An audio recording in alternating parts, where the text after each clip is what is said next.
Joining us, my name is Kent Hovind. I taught high school science for 15 years, and this is going to be seminar part 7, question-answer time. If you've gotten this far, hopefully you've seen the first 6 because we will be covering new information. I taught science 15 years, and I cover information on the subject of creation, evolution, and dinosaurs. I take the position that the Bible is literally true, scientifically accurate in all details, and the evolution theory being taught in our schools is the dumbest and most dangerous religion in the history of planet Earth. We're going to be covering a wide variety of questions that I get during my Q&A time. Everywhere I go, I try to teach for an hour or so and then have question-answer time. And I've heard most of the questions that come up in the last 17 years that I've been doing this. We'll be covering a wide range of things like how do we see stars billions of light years away? Have there any fresh dinosaur bones been found, not even fossilized yet? Why are there so few human bones found? What about the Bible codes? Why do you use the King James Version? Are there contradictions in the Bible? What about other religions? Could they be right? What about global warming? And where do the races come from?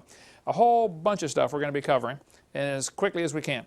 There is much more information about all of these topics on our college class. We taught college classes, CSE 101, the 100 series, 101, 2, 3, and 4. You can take those, and where we have time to go into a lot more detail. And then the 200 series is even more depth than that, okay? So you can catch, if you don't get enough information, or if I don't answer one of your questions, you can call into our daily radio program. Every day, 4:30 to 6, currently, we may change the time someday, but currently 4:30 to 6 Central Time, Monday through Friday, when I'm not traveling. I'm live on the internet, drdino.com or truthradio.com, and you can take our college classes and ask questions there. We cover just a whole lot more material.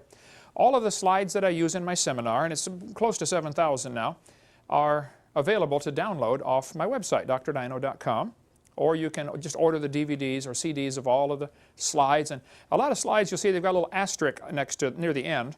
That indicates there's something in the notes section of the slide. And there's a lot of things I have to skip just for sake of time, but hopefully we can answer some questions for you here.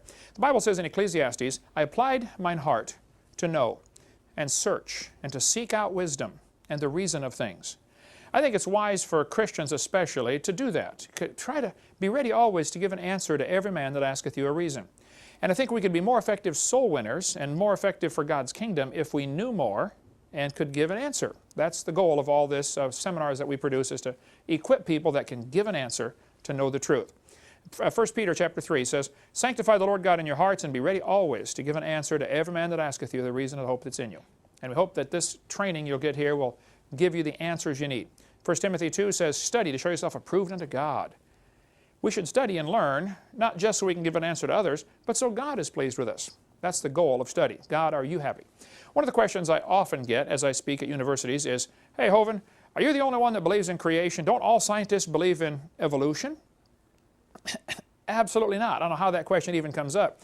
Not all scientists do not believe in evolution, number one, okay? Thousands and thousands and thousands of them are creation scientists. For instance, Dr. Russell Humphreys worked for years at the Sandia National Laboratories. There's a good article about him on the Answers in Genesis website. They've got a whole list of 180 some or 200 scientists today who are young earth, Bible-believing, six-day creationists. Dr. Humphreys said, using a simple statistical approach, I would conservatively estimate that in the United States alone there are around 10,000 practicing professional scientists who openly believe in six-day recent creation. So first, it's not true that all scientists believe in evolution. Secondly, even if they did, that's not how you establish truth. It doesn't matter what the majority believe. The majority has a long history of being wrong, okay? They used to teach, all the planets go around the Earth. The majority was wrong, okay? Though, believe it or not, there still are some scientists who are geocentrists, who teach the Earth is in the center. And everything goes around the Earth. And I've got the books in the library. You can read those if you want to take that. I've looked at the subject. I can't buy it yet. I think they're wrong. I think the sun is in the center. There was a time when they used to teach that big rocks fall faster than little rocks. That was taught for 2,000 years, and it's wrong. So the majority can be wrong. They used to teach the doctrine of humors. If you're sick, you have bad blood. Take out your blood and you get better. That's how George Washington died. They were wrong. And in that case, they were dead wrong. Okay. In John chapter 7, many of the people, therefore, when they heard this, said, Of a truth, this is the prophet. Others said, This is the Christ. But some said, Shall Christ come out of Galilee? Hath not the Scripture said that Christ cometh of the seed of David out of the town of Bethlehem? Notice what happened here in John chapter 7. The people were arguing about, was Jesus really the Christ? And some of them said, wait, Christ doesn't come out of Galilee, and Jesus came from Galilee. The problem is they had a misconception. They thought Jesus came from Galilee. Where was Jesus actually born? Bethlehem. So they had the whole wrong problem. They're arguing about the wrong subject. So in John 3:43 it says, so there was a division among the people because of him, and some of them would have taken him. They would have tried to kill the messenger. Because they had a wrong impression, they're going after this. We got to shut this guy up. This Jesus is out there preaching, and we got to shut him up. They got the wrong impression to start with, and that's what happens. People get the wrong idea. They think creationists like me are doing damage to education system. No, we're the right people. We're trying to fix the problem, okay? We're trying to resolve it. Verse 45 says, then came the officers to the chief priests and Pharisees, and they said unto him, why have ye not brought him? Now this is classic. Notice, the chief priests sent their hoodlums to go get Jesus. Jesus answered their questions. They came back and said, wow, never man spake like this man. And then the Pharisees said, well, you should have asked him this. I get this every time, including 3 days ago in Michigan at the university up there. There's always some professor that says, you know, they advertise that Hovind's coming to the university to speak, Northern Michigan University. Or the week before, it was in Wisconsin, at Milwaukee, Wisconsin. 100 professors in Milwaukee refused to debate me. 80 professors at Northern Michigan University refused to debate me. I've had close to 4,000 now professors that have refused to debate on the subject. And they don't even come when I speak. They send their students and say, here, ask him this, ask him this, ask him this. The student comes back and says, teacher, he answered all my questions. And then the teacher says, you idiot, you should have asked him this and this and this. Well, teacher, you coward, why didn't you come? Okay, why didn't you ask the question? And professors do the same thing, just like the Pharisees did. The professors send their students to try to trap the creationists. They won't come themselves, okay? And then when that doesn't work, they try to use the law to silence them. Let's just pass a law that says you can't teach creation. Or if anybody does try to teach creation, we're going to get them fired, send them out of here. Then verse 47. Then answered them the Pharisees, are ye also deceived? Hovind translation, are you stupid? Has this guy deceived you? Then this is the classic one they always use. Have any of the rulers or of the Pharisees believed on him? Translation.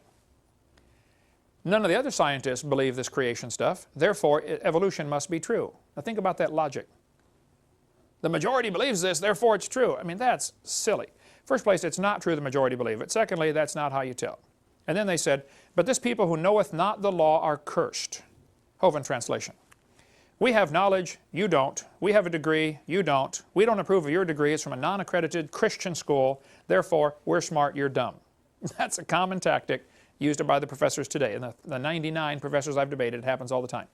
And then one of the guys, Nicodemus, very wisely said, doth our law judge any man before it hear him?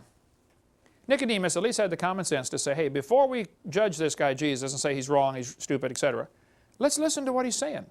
And I would encourage college students and professors and anybody, listen to the creation side. Just listen.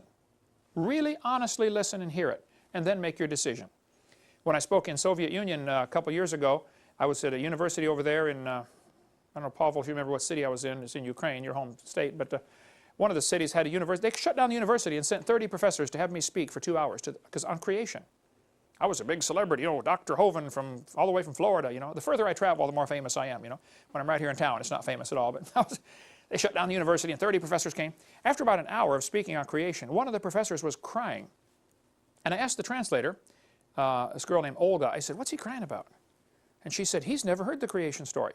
He didn't know there was one. And I think there's a lot of people in America, a lot of students that I see in America have never really honestly heard the creation story. So if somebody says, everybody else believes in evolution, therefore you should too, number one, that's not a good argument. And it's not true, okay? And listen to the creation side. Understand it. Because when I get done talking, a lot of times, like in the airplane, I sat by somebody who believed in evolution just last week. I said, well, let me just explain the creation side. It took 3 minutes, explained the creation view very simply. And they said, wow, that makes a lot of sense. Well, yeah, just listen, okay, to what they got to say. Okay. They started with the false assumption that Jesus was from Galilee. He wasn't, okay. He was actually born in Bethlehem. Some of the Pharisees had not believed him, so therefore that's proof that he's not right. You get the same thing today. Some scientists don't believe in creation, therefore creation's not true. That is absolutely stupid logic, okay? And they'll say, has he published in science journals? As if, well, you don't see creation articles in National Geographic, therefore that proves it's not right. Well, you didn't see many capitalist articles in communist journals 10 years ago either, by the way, you know. It doesn't prove anything's right or wrong. The majority can be wrong. The majority followed Aaron into rebellion. The majority voted not to go into the promised land in Numbers chapter 32. The majority followed false gods many times in the Old Testament. The majority of the leaders hated Jesus. The majority of the world hates Christians. The majority voted in Bill Clinton twice, for heaven's sake. I mean, the majority can be wrong, all right? Can be dead wrong. But it's not true that all scientists believe in creation. There's a book here by Robert Gentry. Robert Gentry is a good friend of mine from Tennessee.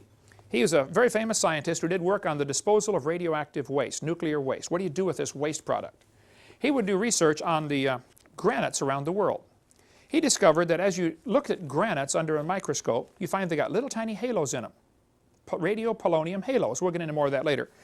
But as soon as they found out that his research was proving evolution is not true, because he really proves the earth was never a hot molten mass. He never mentioned creation, never mentioned God, just purely scientific research. They published him in all the major journals until somebody said, wow, guys, Gentry's work is proving the Big Bang Theory wrong. They took away his funding and shut him off like a spigot. They persecuted somebody just because his work was not supporting the sacred cow, i.e. evolution. Roger DeHart was a science teacher at Burlington Edson High School near Seattle. He was told, they brought him into the office and said, you cannot tell your students about errors in the textbooks. All he was doing was bringing in current science journals. Here's a textbook that says the baby has gill slits, like we covered on video 4. DeHart would bring in a science journal, says, guys, I'm sorry, it says in the textbook on page 220 that the baby has gills. That's not true. Here's a current science journal. See, here's the evidence. He never mentioned God, never mentioned the Bible, never mentioned creation.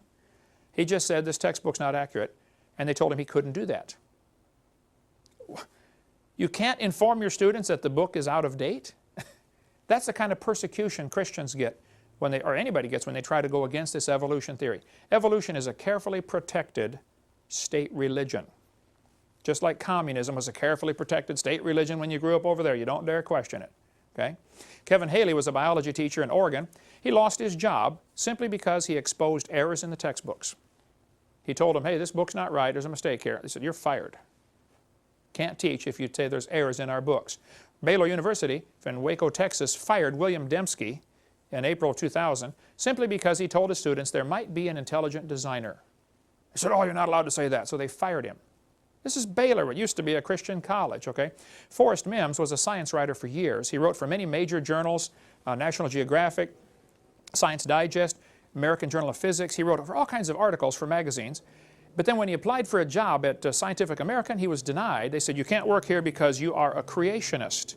Even though what he was writing on has nothing whatsoever to do with the subject of creation or evolution, they said, we don't want you on our staff because it would look bad if we hired a creationist. That's the type of persecution you get. Rod Levake was told, he told his students, I kind of doubt this Darwin theory is true. So they took him away from teaching biology and gave him another job. They said, we don't want you teaching biology because you might make our students doubt Darwin's theory. That's how it's protected. It's a religion. There's a teacher in Indiana, Dan Clark, his principal called him in, Ed Eller, or the superintendent, and said he could not introduce creation to his class. Now there's no law against teaching creation at all. There are no court cases that says you can't teach creation. They've just said you can't be mandatory. But teachers always have the right to teach creation. But here's the problem. The law says you can teach it, the court says you can teach it, but your boss now says you can't. So he quit his job finally over that. He stood firm and said, look, I'm not going to bow to this one. He quit his job. Dean Kenyon wrote the book Pandas and People. He was a science teacher at San Francisco State University. He wrote this book and says, it's a biology textbook, basically, a science textbook, that says, hey, you know, there must have been some kind of designer. This is so complicated, this is amazing. There must have been a designer. It doesn't try to get him saved or converted to be a Baptist or a Buddhist or a Catholic. It just says, look, there must be a designer. He was a tenured biology professor, San Francisco State University. He had written all kinds of books about evolution when he believed in it. Then he got converted and said, you know, I really doubt that theory is true. It doesn't work. And so they fired him. But he was tenured, so he sued them and got his job back, and they put him in as a lab assistant washing test tubes, stuff that, you know, the students do. He had to sue him again to get his real job back. Just because he said, I think there might be a creator to this universe. That's the type of persecution you get. When I spoke in Lubbock, Texas several years ago, they had a professor there named Dr. Dini, D-I-N-I, who teaches biology. He told his students, if you don't believe in evolution, don't come ask me for a recommendation to go off to medical school, because I won't give you one. He said, it was on his website for years. He said, if you don't believe in evolution, you'll never get a recommendation from me. Well, when I went to speak there in Lubbock, Texas, the students offered Dr. Denny $1,000 if he would debate me for 2 hours, and he refused. $1,000 for 2 hours. That's pretty good money, Leah. How'd you like to make $1,000 for 2 hours? I mean, he said no, he won't do it. The persecution that happens against Christians and against creationists in the secular school system is mind-boggling. What are they afraid of? So I say, well, it's not true that all scientists believe in creation, but many scientists that do believe in creation are afraid to say anything because they know the kind of persecution you're going to get. How many teachers were there in Ukraine that did not believe in communism but didn't dare say anything about it? You know, anybody, even if you don't even smile right at Stalin, he'd kill you. You know, you'd end up in the gulag someplace. That's the kind of thing that's happened in America, believe it or not. If a person doesn't support the evolution theory vocally and actively, they'll be banished to academic Siberia. They lose their grant money, they will lose their job. You know, it's sad. And Patrick Henry College was told back in November of 2002, I believe, that they weren't going to get accreditation because they didn't teach enough evolution in their college. There's an article in Agape Press here. A university professor said she was asked to resign for introducing elite students to flaws in Darwinian thought at the Mississippi University for Women. I spoke just north of there a few weeks after this happened. I talked to some of the people involved. This lady was told she had to resign her job because she was her teaching might make students doubt Darwinism. What are they going to school for? An education or indoctrination? Yeah, you're going to get an education, I thought. And it used to be that way, but it's just not anymore. It's pretty sad. And this lady said that this professor that wanted to fire her hadn't even heard her speech. But she was, you know, raising doubts about Darwinism. All kinds of scientists down through history, I mean like thousands of them, all the branches of science were started by creationists. There's a list, there's a good list on Answers in Genesis. Just go to answersingenesis.org website and type in scientists who believe creation. And it'll bring up all kinds of articles, and you can read about all these scientists down through history who have been creationists. Very famous scientists. I've often asked evolutionists, I say, guys, can you name me one advancement in modern science we've had because of the evolution theory? Is that why we have computers? Is that why we have, you know, telephones, radios? Is that why we went to the moon? What advancements can be named because of this evolution theory? They've never given an answer. There is nothing. The theory is useless. But all major science, all the whole branches of science in the last 400 years were started by creationists. Now, they weren't all young earth creationists like me, and they certainly weren't all independent, temperamental, fundamental, right-wing, radical Baptists like me. But they were, you know, creationists. Wernher von Braun, the head of our space program, was a creationist. A.E. Wilder-Smith, William Ramsey, the Wright brothers, they studied birds. They said, we want to see how the designer, the creator, how God made the birds, and we'll learn how to make an airplane by studying airplanes. The guy who invented the MRI, magnetic resonance imaging machine, is a young earth creationist. There are creationists today. There's a couple good books we have in our library or for sale on our website. In 6 Days is one, and On the Seventh Day. This is 50 scientists who believe in creation. Here's 40 more scientists who believe in creation. You can get these. There are thousands of scientists who do believe in creation, do not believe in evolution. Karl Popper, a famous leading philosopher of science, he said, evolution is not a fact. Evolution doesn't even qualify as a theory or hypothesis. It's a metaphysical research program. It's not really testable science. Evolution is a religion. And they get so angry when I tell them that, which is probably why I tell them that, you know, every few minutes, because I enjoy pushing the right buttons, you know. Julian Huxley, his grandfather, Thomas Huxley, was the guy who really pushed Darwin when Darwin's book came out. Julian Huxley said, I suppose the reason we leapt at Origin of Species was the idea of God interfered with our sexual mores. We don't want God telling us what to do. That's why they've accepted evolution. Michael Ruse said, evolution is promoted by its practitioners as more than a mere science. Evolution is promulgated as an ideology, a secular religion, a full-fledged alternative to Christianity with meaning and morality. He said, I am an ardent evolutionist and an ex-Christian. But I must admit that in this one complaint, and Mr. Gish is one of many to make it, the literalists are right. Evolution is a religion. This was true of evolution in the beginning, and it's true of evolution still today. Evolution is a religion in every sense of the word. Evolution is a fairy tale for grown-ups. The theory has helped nothing in the progress of science. It's useless. So it's not true they all believe it. Nearly all branches of science were started by creationists. Evolution theories added nothing to science. When students or professors fear expressing their real honest thoughts, they're not getting educated, they're getting indoctrinated. Students get flunked for not supporting the evolution theory. Every week when I go out and speak, somebody will come to me and say, when I was in biology class, I wrote a paper and the teacher gave me an F because it didn't support evolution, or because I dared to go against the evolution theory. I get calls like that. Diane, you take some of the calls and transfer them over to me. Students saying, hey, what do I do? My teacher gave me an F because my paper went against evolution. It's sad. I mean, it's discrimination. All the advancements in modern technology have nothing to do with evolution. Evolution is a hindrance to science, not a help at all. Okay, next question. What about separation of church and state? Well, there's no such phrase in the Constitution. You can get the entire Constitution and the Bill of Rights and the Declaration of Independence for $1. This little book, Citizens Rule Book, excellent book. Everybody ought to read this one. It's got a great story in here about the jurors. It's amazing the power that jurors have. One juror can decide he doesn't like the law. And if they pass a law in your city that says, you know, you can't spit on the sidewalk, and somebody spits on the sidewalk, and they videotape him, they got the whole thing. He broke the law. I mean, they take him to court. It's proven he broke the law. But you as a juror say, I don't like that law. I don't think it's fair to say you can't spit on the sidewalk. The judge is going to threaten all the jurors and say, no, you have to rule according to the law. You got to listen to my instruction. You don't have to listen to anything that judge says. He's blowing smoke, okay? Smile, nod your head. When you get in that jury room, you vote not guilty. And the rest of the jurors are going to think you're nuts. What do you mean not guilty? You saw the tape. You saw it. Yes, I know. But the law's no good. Jury nullification. Powerful, powerful story here. Anyway, the Constitution does not mention separation of church and state. You should get the Federalist Papers. Those are all the papers that the Founding Fathers wrote as they were developing this Constitution. And you can see their thinking process. The same day they voted for the First Amendment, you know, which people often say separation of church and state, which is not what it says. It says the government shall not make a religion or prohibit the free exercise thereof. But that same day, Congress voted to send $25,000 to help a Catholic missionary start a mission to help the Indians in St. Louis. They were not trying to separate church from state. They wanted to keep the state out of the church, but not keep the church out of the government. No phrase in the Constitution about separation of church and state, and it's perfectly fine for Christian teachers to do all kinds of Christian things in their school.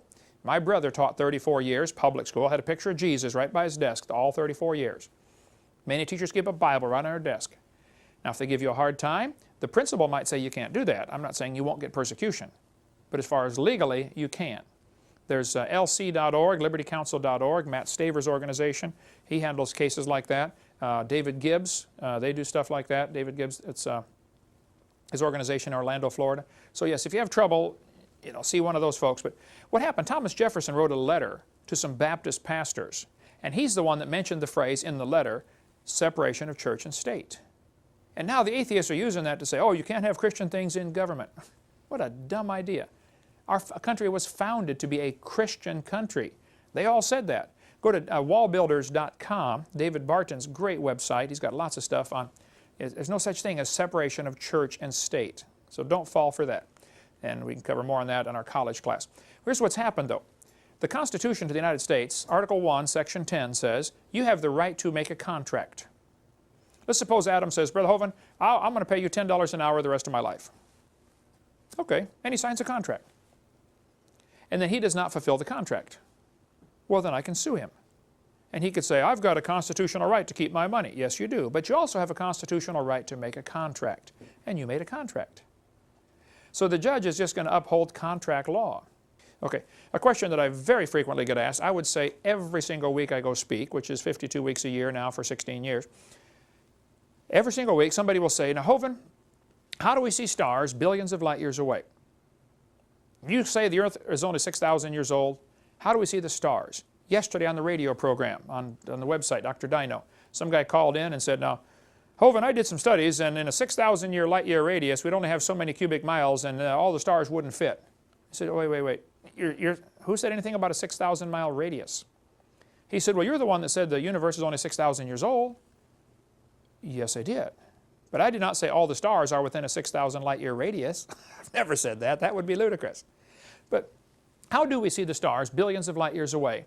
if the universe is only 6,000 years old. And I believe the Bible clearly teaches it's only 6,000 years old. And God made everything. Actually, He made the earth first in Genesis 1. And then verse 14, He made the stars also. Evolution says He made the stars evolve first and then the earth. Well, there's certainly a lot of stars out there. Nehemiah chapter 9 says, Thou, even Thou art Lord alone. Thou hast made the heaven of heavens. God is claiming that He made them. So, either He did or He didn't. But what about the stars? How do they fit in? Astronomers can see a star blow up about every 30 years. It's not like it's on a timetable. It might be every 5 years, might be every 50 years, but on an average, every 30 years, a star explodes. And they're looking out there with their telescope and say, oh wow, there's a new one. A star exploded. It's called a nova. Or if it's a big one, they call it a supernova. Nova in Spanish means no-go. By the way, the Chevy Nova did not sell very well in Mexico for that reason. Hey, do you want to buy a Nova? No. Why would I do that? It won't go. But stars blow up every 30 years. Well, they've searched the heavens with these telescopes looking for how many supernova rings are there. They call it a dead star. Or they can find less than 300. Now, wait a minute. If there are less than 300 supernova rings, and one happens every 30 years, you can do the math. I mean, that's about 9,000 years. If the universe is billions of years old, there ought to be a whole lot more supernova rings out there. Why are there less than 300 supernova rings? Because it's less than 10,000 years old? Boy, they don't like that answer at all. But that's the logical conclusion. Anyway, if stars are blowing up every 30 years, we would have to have at least one star born every 30 years just to keep the balance. I mean, countries that have a population problem because they're getting less births and deaths, like Germany, more people are dying than being born. Oh, well, eventually that's going to create a problem, okay? Stars should have to be born. Nobody's ever seen one star form, not one. We see them blow up all the time. They've never seen a star form, and I'll cover that in a second. Its last estimate by Hubble telescope was that there are 70 sextillion stars. 70 sextillion. They say the universe is 20 billion years old. Well, you can do the math. That means 6.5 million stars would have to form every minute. We'd have to have 6.5 million stars forming every minute for 20 billion years to make the stars that we know about. That doesn't count the ones we don't know about because we can't see them yet. Who knows how many stars are out there? Sometimes the textbooks will say, well, there are new stars being constantly born in clouds of gas and dust. This is so stupid. How a physics textbook can teach this, I don't know. Anybody that knows freshman physics knows when you try to squeeze gases together, pressure builds up, temperature builds up, and it drives them back apart. It's called Boyle's gas law. Nobody has ever seen dust collapsing into a solid. It would take such incredible pressure to do that. I was in a debate one time, and this professor, I asked him, I said, how can you get dust to collapse into a solid? Explain that to me. He said, well, we calculated that if 20 stars explode near each other, it'll produce enough pressure to make a brand new star. I said, now that's brilliant. You got to lose 20 to gain 1. I said, you ought to run for Congress. You could help those guys borrow their way out of debt, you know. It's not going to get a universe full of stars if you got to lose 20 to gain 1. And even that is only theoretical. It's never been observed, okay? I was in Alamogordo, New Mexico, and they've got a science center down there, and they showed these pictures of star babies. They said, oh, this is a new star forming. No, sir, it's a bright spot, okay? One guy in Science magazine admitted, the silent embarrassment of modern astrophysics is we do not know how even a single one of these stars managed to form. Nobody knows how stars can form from dust clouds. No one has unambiguously observed material falling into an embryonic star, which should be happening if the star is truly still forming. And no one has caught a molecular cloud in the act of collapsing. Precisely how a section of interstellar cloud collapses gravitationally into a star, a double or multiple star, or a solar system is still a challenging theoretical problem. Astronomers have yet to find an interstellar cloud in the actual process of collapse. The origin of stars represents one of the most fundamental unsolved problems of contemporary physics. This guy said, no one really understands how star formation proceeds. It's really remarkable.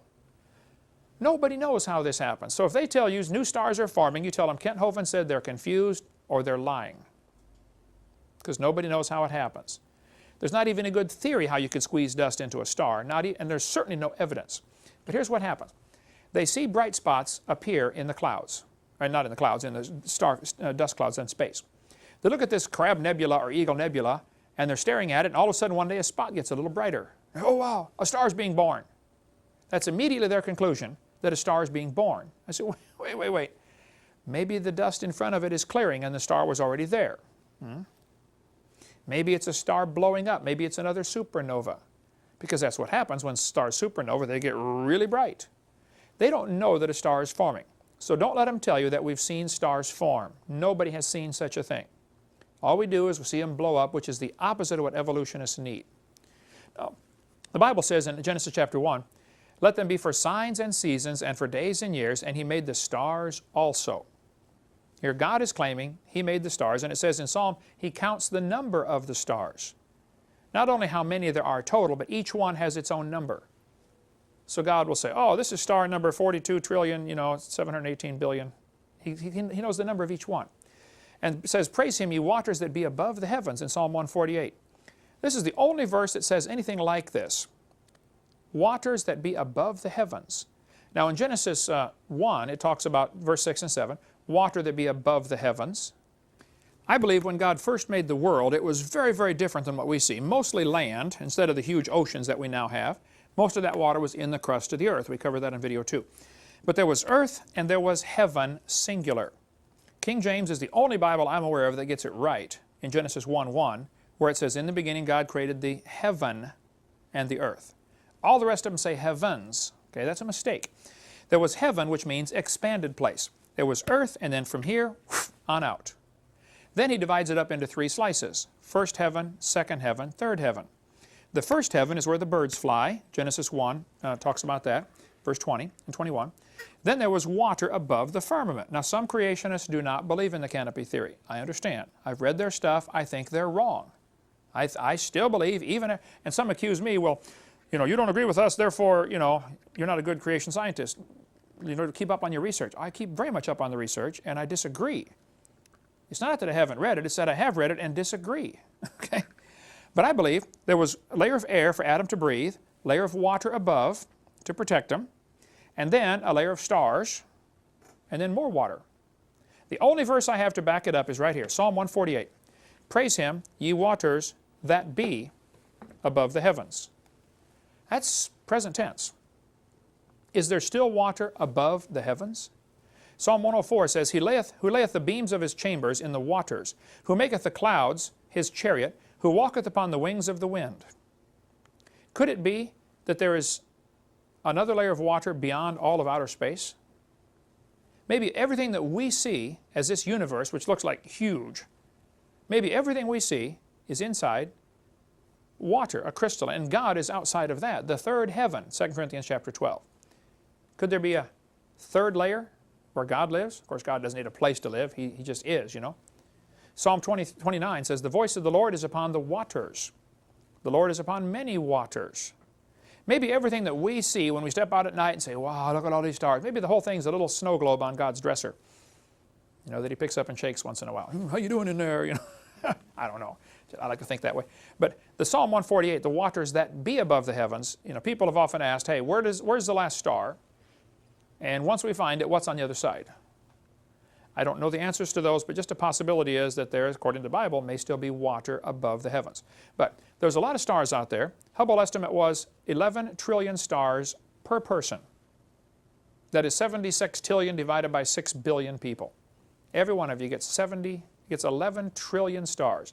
What happened, they told the Hubble telescope to focus in on a dot. They found a dot above the Big Dipper. You can see the picture of it there. It is about the size of a grain of sand, held at arm's length. And it was black. They said, we don't think there's any stars there. Let's focus in on that spot and see what we can find. They took pictures for 10 days straight, focusing in on that dot. After 10 days, there were more stars in that dot than they could count. These were brand new stars, never been seen before. Called it Deep Field, Hubble Deep Field. Looking up there saying, man, that's stuff we didn't know about. Assumption would be that it's that way all through space. Truly, the stars cannot be numbered, which is what the Bible says. They cannot be numbered. But how do you tell the distance to the stars, and how can the earth be 6,000 years old and the stars be so far away? Fair question. Stephen Hawking said, stars are so far away, they appear to be just pinpoints of light. We cannot see their size or shape. How do we tell different types of stars apart? For the vast majority, there's only one thing we can see, and that is the color of their light. If you get the biggest telescope on Earth, this is not it, by the way, spotting scope, but if you get the largest telescope on Earth and look at the closest star, which is Alpha Centauri, 4.5 light years away, all you're going to see is a dot. If I focus this in on the sun, it'll start to get, bigger and bigger, and you can actually see flames leaping off and see the spicules, and you can see color changes, and you can actually see features of the sun. When you look at a star, you never get to see that. Nobody has ever seen a star as far as any of the features of it. You get the biggest telescope on Earth, it's going to be nothing but a dot in your scope. All you can tell is, I say, that's a red one, that's a yellow one, that's a blue one. That's all you can see. So anything we do, we have to do based on assumptions just from the color. But how do you tell the distance to the star? Well, I taught high school trig for years, and if you guys had trig, you know how it works. If you have 2 observation points, you can calculate the third distance. You have to know it. It's solving a triangle. Trigonometry deals with triangles, so you sine, cosine, tangent. If you know one distance and 2 angles, or two distances and 1 angle, you can calculate the rest of the triangle using sine, cosine, tangent. Here's the problem. Earth is only 8,000 miles in diameter, which compared to star distance is 0. It's nothing. So if I'm looking at a star and somebody over in China is looking at a star, we are 8,000 miles away from each other, straight line through the Earth. That would be nothing. What they've done to enlarge the distance to look at a star, instead of just being opposite sides of the Earth is also going around the sun in this great big huge circle. We're going 66,000 miles an hour, and it takes us a year to go around. It's a great big racetrack. Well, the distance from the Earth to the sun is about 93 million miles, average. And that's a lot, but at the speed of light, it's not much. At the speed of light, it's 8 minutes away. It takes the sunlight 8 minutes to get to the Earth. So if we're 8 light minutes from the sun, the diameter of our orbit going around is 16 light minutes. So what we're going to do is we're going to look at a star in January, and then we're going to look at the star in June, and we have now gone halfway around this monster circle. And we're going to get 2 observation points to try to enlarge the base of our triangle. And it sounds huge. Man, that's 186 million miles. Well, it's still not much. A year has 525,000 minutes in a year. If this picture here showing the little yellow dot was the scale, if that yellow dot represented Earth's orbit, not the Earth's diameter, the orbit of the Earth, it's way too big for the picture. What we're going to do is try to show you the math involved here. If I had 2 surveyors setting up with their transits or telescopes, and they are 16 inches away from each other, and they're both looking at a dot 525,000 inches away, which is 8 1/3 miles. Would you agree that would make a rather skinny triangle? Let's go out in the parking lot and draw a triangle with point A and point B 16 inches apart, and point C 8 1/3 miles away. It's going to make a real skinny triangle. That is exactly the triangle you get when 2 people on opposite sides of Earth's orbit try to measure 1 light year. 1. Now, and I'm not sure you can tell exactly where you were 6 months ago. I think that would be a little stretch of the imagination to say, oh yeah, 6 months ago in January we were, where were we? I'll give them that. I won't even argue that. I just would bring that up, for appeal, Your Honor, in case we need to. You can't know exactly where you were 6 months ago. But the angle you get with that is 0.017 degrees. Now let's imagine this. I want you to get 2 guys to set up their surveying transits. They're 16 inches apart, and I'm going to go put a dot 8 1/3 miles away, but they don't know how far away it is. They're both focusing in on the dot, and they see this dot out there. Here's the only information they have. The measurement between themselves, 16 inches, and the angle out of parallel. I say, guys, I want you to calculate how far away that dot is based on that little angle change you get. I think that would be difficult to measure. 1 light year. There'd be some guesswork involved, okay? Now if you want to measure 100 light years, you got a much worse problem. Now you got to move your dot 830 miles away. If we had two guys on the roof of this building here in Pensacola, Florida, 16 inches apart, and they're both focusing on a dot in Chicago, which is 830 miles away, but they don't know how far away it is, they're going to tell me how far away it is, based only on their angle of their telescope out of parallel. I would say that's impossible. Impossible. To measure 15 billion, no question that's impossible. I don't think you can measure 100 light years. Not with real numbers, not with real measurements, but this textbook says they can measure, parallax trigonometry can measure up to 100 light years. Okay, I doubt it, but I'll give them 100. I'll give them 1,000 if they quit crying, okay? The fact is you can't measure 1 billion. Simple fact. So here's some things to consider about starlight. It said in 2004 that the new SIM technology, Space Interferometry Mission, they hope to get where they can improve the distance of measuring to stars. And they say this accuracy will enable SIM to determine stellar distances to 10% accuracy out to a distance of 482,000 million miles. That's 82,000 light years. And then it says, this is an improvement of several hundred times over what is possible today. Well, now wait a minute. If they're going to improve it several hundred times, and it ends up being 82,000, what's 82,000 divided by several hundred comes out to be several hundred. Apparently they're admitting they can only measure several hundred light years, which I would agree. I mean, I would say that's even a stretch, but I'll give them several hundred. They can't measure billions, is the point. So when you students in school get taught, oh, that star's 14.629 billion light years away, say, I don't believe you. I don't believe you at all. It might be, but you can't prove that. They're making up a story. With SIM technology, they hope to finally be able to get out to where they can measure most of the way across our galaxy, and we're in it. We can't even measure across our own galaxy, let alone these distances to other galaxies. So I think we should look at the stars and say, wow, what a mighty God we serve. Instead of going out there and say, well, we know how far that way it is, we know it evolved. I mean, it's just that egotistical attitude some of these atheists get. Makes you want to slap them in the face like, man, why don't you serve God? Look what He made, Here's the things to consider concerning starlight. Then we'll take a break. Number one, we cannot measure these great distances. It just cannot be done. Number two, nobody knows what light is. They call it a wave or a photon or a particle. We know what it does. We use it all the time. But actually, give me a jar of it and paint it red. Nobody knows the substance of it. What is light? And we sure don't know that it always travels the same speed all through time or space. The entire theory behind a black hole is that light can be attracted by gravity. Well, if light can be attracted by gravity, then you cannot say the speed of light is a constant. Okay? At Harvard University back in '99, they slowed light down to 38 miles an hour. The next year, they slowed it down to 1 mile an hour, and the next year brought it to a dead stop. Light goes, pretty quick, 186,000 miles a second. They slowed it down. It was done at Harvard, it was done at Smithsonian, it was done at Cambridge University, a repeatable, demonstrable experiment. Now that is science. If you do an experiment, get a result, somebody else follows your data, does the same experiment, gets the same result, that's science. They slowed light down.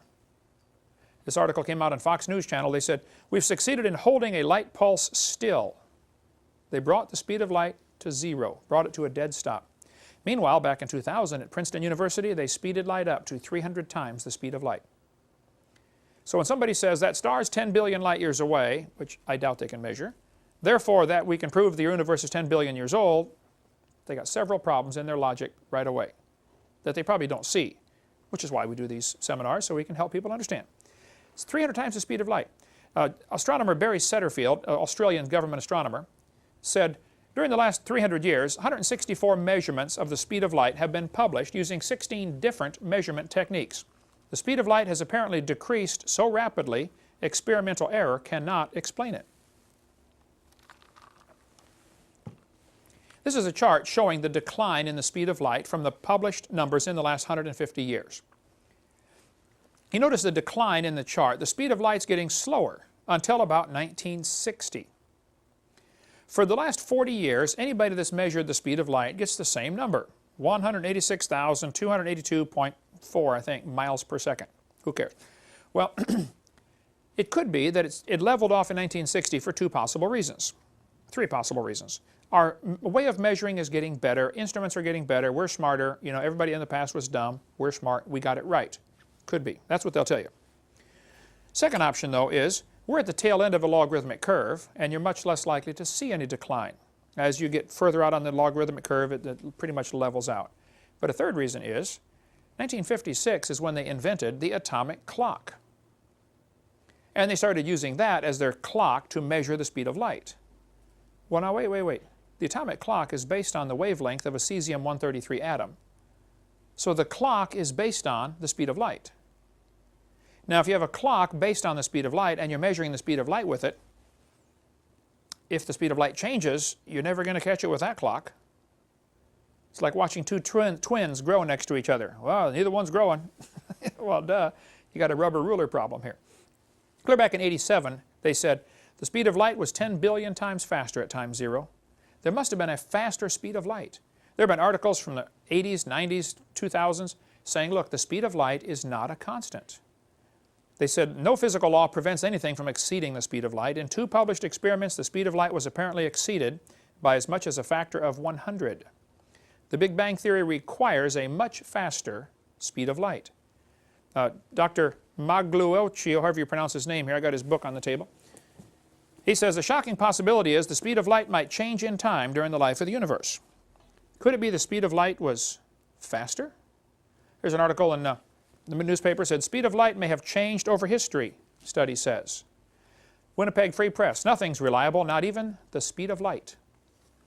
We have shown that a time-varying speed of light could provide a resolution to well-known cosmological puzzles. One of the mysteries of a decaying speed of light seems to be able to explain why opposite extremes of the cosmos that are too far apart to have been in contact with each other appear to obey the same rules of physics, and even about the same temperatures. It would only be possible for light to cross from one side to the other if it traveled much faster than today, moments after the universe was created. Is the speed of light really a constant? There are articles here in Reuters News Service, the speed of light may not be a constant. I have dozens of articles like this in the last 15 years, and this will be much more detail in our college class about the speed of light. So don't let somebody tell you the speed of light is a constant. We don't know that. Big article came out in Discover magazine, says, was Einstein wrong about the speed of light back in 2000? He said, yeah, Einstein was wrong. The speed of light is not a constant. There's the book by the Italian scientist, I'm assuming he's Italian. It says, look, the speed of light is not a constant. And there have been many articles published about this. You can read them for yourself. I'll flash through them quickly here and you can get the details. So the third thing to consider, the creation was finished when God made it. Not only can we not measure those distances, not only is the speed of light not necessarily a constant, the creation was done. See, Jesus made wine out of grapes that never existed. He missed all that time. Instead of going from the water in the ground, through the plant, into the grape, squeeze it, make the wine, now drink it, no, Jesus turned the water straight to wine. What happened to all the intermediate steps? God can bypass all that. He doesn't need any of that. Okay? I ask people the question, how old was Adam on day 6? Anybody know? How old was Adam on day 6? 0. Did he look 0? No. He looked 52. 53 next month. But he looked perfect top, physical condition. God didn't make 2 babies and put them in the Garden of Eden and hand them a package of seeds and say, here, plant these quick. You're going to need supper. It has to be a full-grown man, full-grown woman, full-grown garden. They got to have supper like tonight, Better be something hanging on the tree ready to eat. Even if you plant a tree, you're going to take 4 or 5 years to get fruit off it. So the creation had to be mature. A fourth thing to consider about the speed of light question. A light year is a distance, it's not a time. It's a distance. And since the speed of light is not proven to be consistent, why would star distance have anything to do with the age of the universe? Now, I am not saying, and have never said, all of the stars are inside of a 6,000-mile radius of the Earth. That is not what I say. I don't know any creationist that teaches that. So when they say that, they're setting up a straw man, knocking it down. They're lying, basically. The stars probably are billions of light years away. They probably are. We just can't measure them, that's all. I like this article in the Discover. It said, how do scientists measure the age of stars? They said, well, we can find the absolute ages by comparing a star's color and brightness with those in stellar evolution models. What? We can tell how old it is by how old we think it is. That's exactly what they're saying right there. That's dumb, okay? Now, I think everybody's asking the totally wrong question. Everybody's saying, how did the light get from the star to the earth? They're asking the wrong question. 17 times in the Bible, it says God stretched out the heavens. Well, if He stretched out the heavens, they're asking the wrong question. It's not how did the light get from the star to here, but how did the star get from here to there? That's the question we need to be asking. The Bible says pretty clearly God made the earth first, and then He made the stars also. And He stretched, suppose He made the earth, and then He stretched out the stars from here. Adam would see the stars on day 6, and day 7, and day 8. As the star is being stretched out into place, it's going to leave behind a trail of light. So the stars could be billions of light years away today, and still have been created in the 6 days, 6,000 years ago. Russell Humphreys has a book which I read, and I just have to say, I didn't understand it, all of it. He's really, really smart, but it's a good one on starlight and time if you want to get more on that. I don't know that I agree with his premise. I think he starts with the assumption the speed of light is a constant. Now, how do we explain that? And they get into this warped space and bent space stuff. I think it's much simpler. The speed of light's not a constant, and God made things and stretched them out into place. So, if that stretching took place, maybe that explains why we have a red shift. And we'll cover the red shift question in just a minute after the break.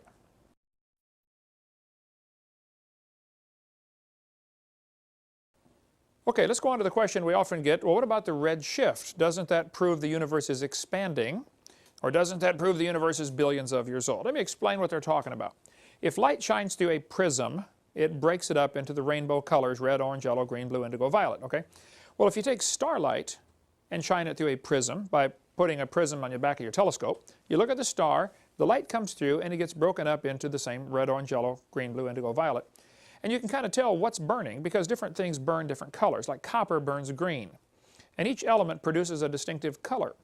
And so they can kind of tell what's in the star and how it's burning by what color of light it produces. So you can learn a lot about the star from the light. However, as they look at the spectroscope, the colors it produces, there's little black lines in starlight indicating something's burning, a particular element's burning, but they're shifted toward the red. If you notice the center picture up there, its black lines are shifted over toward the red side, and that's called the red shift. So the question is, what would be causing this? Why would some of these stars have the black line shifted over toward the red? Well, there are several theories about what's causing it. The most commonly accepted theory, and probably the only one that students are ever taught in school, is that the red shift is caused by what's called the Doppler effect. If you've ever been waiting at the train tracks when a train is coming, as the train's coming toward you, it is squeezing the sound waves, and so the pitch goes up. And when the train leaves you, it is stretching the sound waves, and so the pitch drops, and it goes as it goes by. That's called the Doppler effect. Who cares? Well, this happens, okay? Whether the sound is moving past you or you moving past the sound, it doesn't matter. You still get this Doppler effect, the change in pitch. Well, the theory is that if a star was moving toward us, it would squeeze the light waves, giving it a blue shift, and if it is leaving us, it would give us a red shift because it would stretch the light out. That's the theory, okay? What really causes it, I don't think anybody knows for sure. This guy said there was an early sign that red shifts reliably indicate the distance to quasars. For quasars, however, the diagram shows a wide scatter in apparent brightness at every redshift. In fact, there is little correlation of brightness to redshift at all. Either quasars come in an extremely wide range of intrinsic luminosities or, as most people believe, or their redshifts do not indicate distance. I don't think anybody knows for sure what's causing the redshift, but you certainly can't tell the distance to a star based on the redshift, and that's exactly what they try to do. They look at stars and say, oh, that one's redshifted more, that must be, 10.5 billion light years away instead of 10.2 or something. They make up an awful lot of imagination stuff over just a real little bit of science, in my opinion. This fellow said in Sky and Telescope magazine, thus, for us, the only conclusion that can be drawn is that at least some quasars are relatively nearby, and a large fraction of their redshift is due to something other than expansion of the universe. Basically, he's saying, we're not sure exactly what's causing the redshift. It might be that they're nearby. There's a good book you can get. I highly recommend this one called The Evolution Cruncher. It's a 900-page book, and it's like $5. He's got a whole section in here on page 52 about the evolution, about the red shift and the Doppler effect and what causes it. Got some really good stuff. And these you can give out to every high school kid you know. But there's a good section in there about the red shift, what's causing it. This article says quasars with an enormous redshift was found embedded in a nearby spiral galaxy with a far lower redshift. Now, how can one star be inside of another star and they're giving you two different redshifts if this indicates distance? If they're the same, if a quasar is inside a galaxy, they should both give you the same redshift, both be the same distance away. But they admitted they found this quasar inside of a galaxy that had different redshifts, but yet they're obviously the same distance away. So they said, according to the standard Big Bang view of the universe, the objects we call quasars are generally supposed to be at the very edge of the visible universe. They're supposed to be superluminous black holes with 1,000,000 or 100,000,000 times more mass than our sun, surrounded by a disk of matter, or material. Some of the material falls into the black hole, causing the emission of huge amounts of energy. There's a big article when they discovered this cosmic discovery poses cosmic puzzle. Can a distant quasar live within a nearby galaxy? This really created a problem. How on earth can we have these two objects that are different distances at the same location? Well, it's not a problem if you realize that you can't trust the redshift to measure the distance. But they're so anxious to say the universe is billions of light years across, and it probably is, and then use that as evidence to say, therefore, it's billions of years old. And that's why this all becomes a problem for them. If they would just accept the Bible, it wouldn't be a problem at all. This article said, quasar with enormous redshift found embedded in nearby spiral galaxy with far lower redshift. Unsolvable riddle for Big Bang astronomy. I agree. If you believe the Big Bang theory, that is an unsolvable problem. Science News ran an article that said, another set of observations indicates that the universe appears to be 8.4 to 10.6 billion years old. The new work relied on Hubble Space Telescope to obtain distance to faraway galaxies. The team led by Tanvir of the University of Cambridge in England used a two-step method to estimate the Hubble constant. Now stop and think about that. How many of you have had algebra before? You had algebra? You have variables in your equation, okay? Well, if a variable times a constant, if one constant changes, that's going to change your whole answer. So most of this distance stuff they're doing with stars is based on what they call the Hubble constant. But they don't even know what that is. The Hubble constant is estimated. Well, that's going to radically affect your outcome of your equation. So is the universe 8.4 billion years old, or is it 10.6, or is it, when I debated Hugh Ross at Reasons to Believe, he said it's 17.42 billion years old. 17.42, how do you know that? Some textbooks say 18, some say 20, some say 12. The numbers range all over the scale. The fact is, they don't know. They're making up numbers, purely making them up. The article goes on to say you have to be very careful about drawing conclusions because of the Hubble constant. Measurements have huge systematic errors. I like this article, came out in Discover magazine a couple years ago. Astronomers believed the Veil, one of the best studied supernova remnants, was 2,500 light years away and 18,000 years old. They were quite wrong.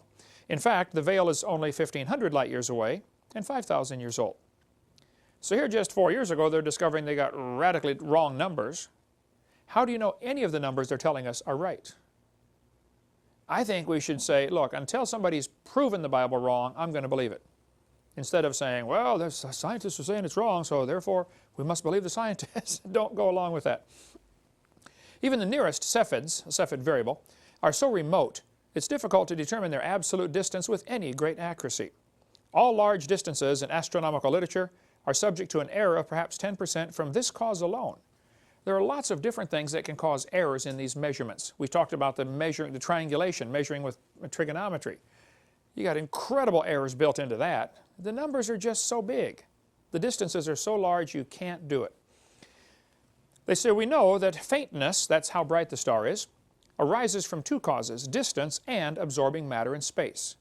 This was happening. They look at a star and say, wow, we know that one is, 4 billion light years away. And look at that one over there, that one's only half as bright. So it must be, 8 billion light years away. They use the inverse square law. And that's all logical if there's nothing in between absorbing the light or scattering the light.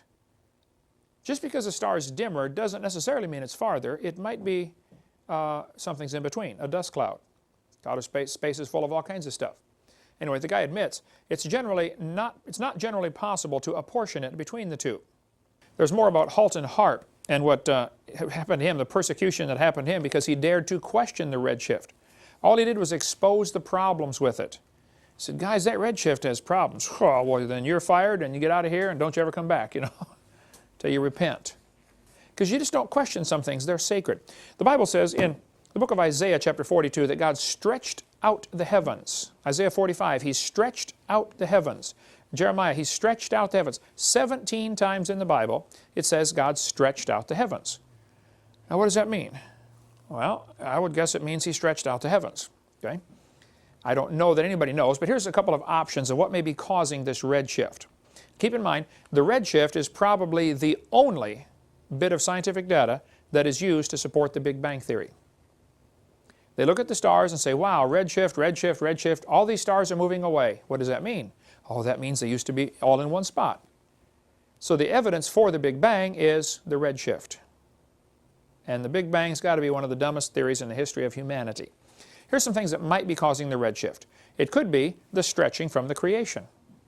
If the stars are moving away because they're being stretched out or were stretched out, that would cause a redshift. It could be the light's getting tired. I get tired. I don't know if light does or not. We know that light going through a prism bends because different wavelengths are different energy levels. That's why it makes the rainbow. Okay? Maybe it's just the effects of traveling through space. Is space really nothing? Or is there something in space? Is light going through anything when it goes through space? I don't know. That's just one thought. Maybe it is the Doppler effect. Could be. Maybe it's light being slowed down or speeded up by a black hole. Robert Gentry's got a great article in his website, halos.com. If you want to read more about the redshift and the problems with it, get all the technical stuff. But when you talk about the stars, there's a good book here by Brian Young called The Stars, God's Word in the Sky. You can get it from our ministry, $10. Great book on the stars. Christians shouldn't be afraid of astronomy. Now, astrology is different, but not astronomy. God created everything. Here's a book, Astronomy in the Bible. I don't know if this one's available from our website or not, but we can get it. Donald DeYoung. It is, Jonathan? Yeah, it's on our website. Awesome book, Astronomy and the Bible, if you want to read more. Because I think we should study astronomy, study what God has made. This book is a little controversial. D. James Kennedy, Coral Ridge Ministries, Coral Ridge Presbyterian Church in Fort Lauderdale, Florida.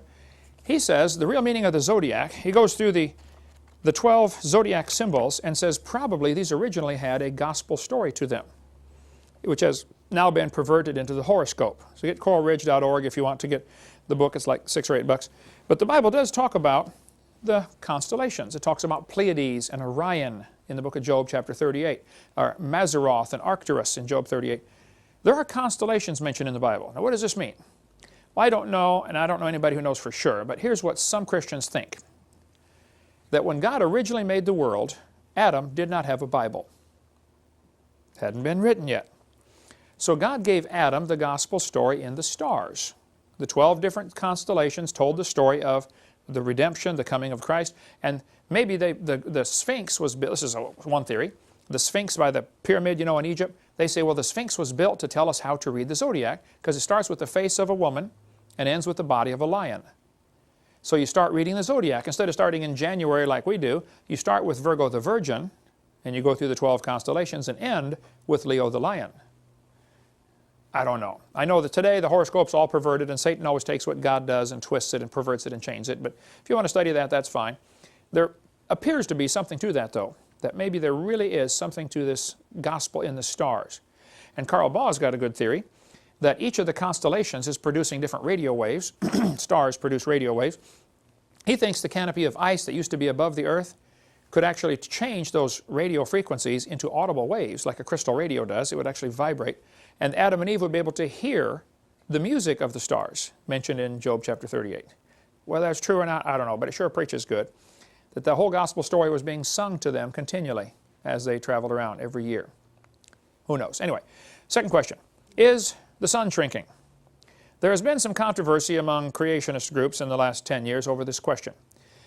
The sun is shrinking. There's not much question about that. But does that prove it's not billions of years old?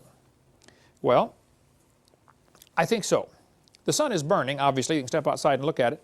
It's losing about 5 million tons every second. Quite a weight loss program. Well, that means, of course, it used to be bigger. You don't need to be too much of a genius to figure that out. Bulletin of American Astronomical Society ran an article back in '79, which some people have argued about the legitimacy of this, but they said, since 1836, more than 100 different observers at the Royal Greenwich Observatory, that's in England, and the U.S. Naval Observatory have made direct visual measurements that suggest the sun's diameter is shrinking at a rate of 0.1% each century, or about 5 feet an hour. Let's assume that is correct for the moment. If the sun is burning and it's losing 5 feet an hour, that would be the diameter. So the radius would only be 2.5 feet of radius. It's 93 million miles to the Earth. You divide that by 2.5 feet per hour, you're going to find out it cannot possibly be billions of years old. That, of course, would assume several things. Has the rate always been the same? You know, has the rate of burn always been the same, et cetera, et cetera. I know there's a lot of assumptions built in. But I think we could all agree the sun is burning. I think we could all agree it's getting smaller. Several indirect techniques also confirm the sun is shrinking, although these inferred about 1/7 as much from Science magazine. Here's a chart showing the graph of what has been observed, written down. I mean, they look at the sun, they measure the diameter using trigonometry, and it's close enough to work that way, that they measure the numbers and say, wow, the sun's diameter, polar and equatorial, is shrinking. Now, I know the sun oscillates. It swells and contracts and swells. You know, it's burning like a marshmallow, you know. But generally, you can see from the graph, it is losing diameter, losing size. Well, if you go back billions of years, you would assume this would make a problem. If the sun were bigger, it would pretty soon absorb Mercury and then Venus and then Earth. I don't know how far back it could have to go. And I think Christians would be wise to not put a number on it. Don't say, well, you know, 18.6 million years ago this would happen. Because what happens, the atheists then argue about the number and they miss the whole point. They miss the concept. The fact is, guys, it's burning. It used to be bigger. This creates a problem for your theory. The bigger problem, though, than just the size of the sun is the mass.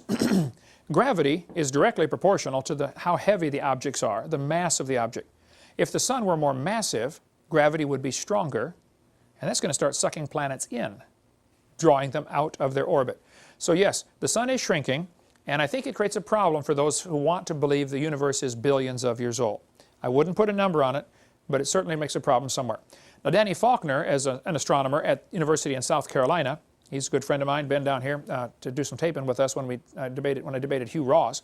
He's got a great article, it's kind of long on his website, but he says, The Young Faint Sun Paradox and the Age of the Solar System by Danny Faulkner. You can go to his website and read about that. But he says, because the sun, if you go back in time, would have been dimmer, this creates a problem. How can plants have survived with the changing brightness of the sun also?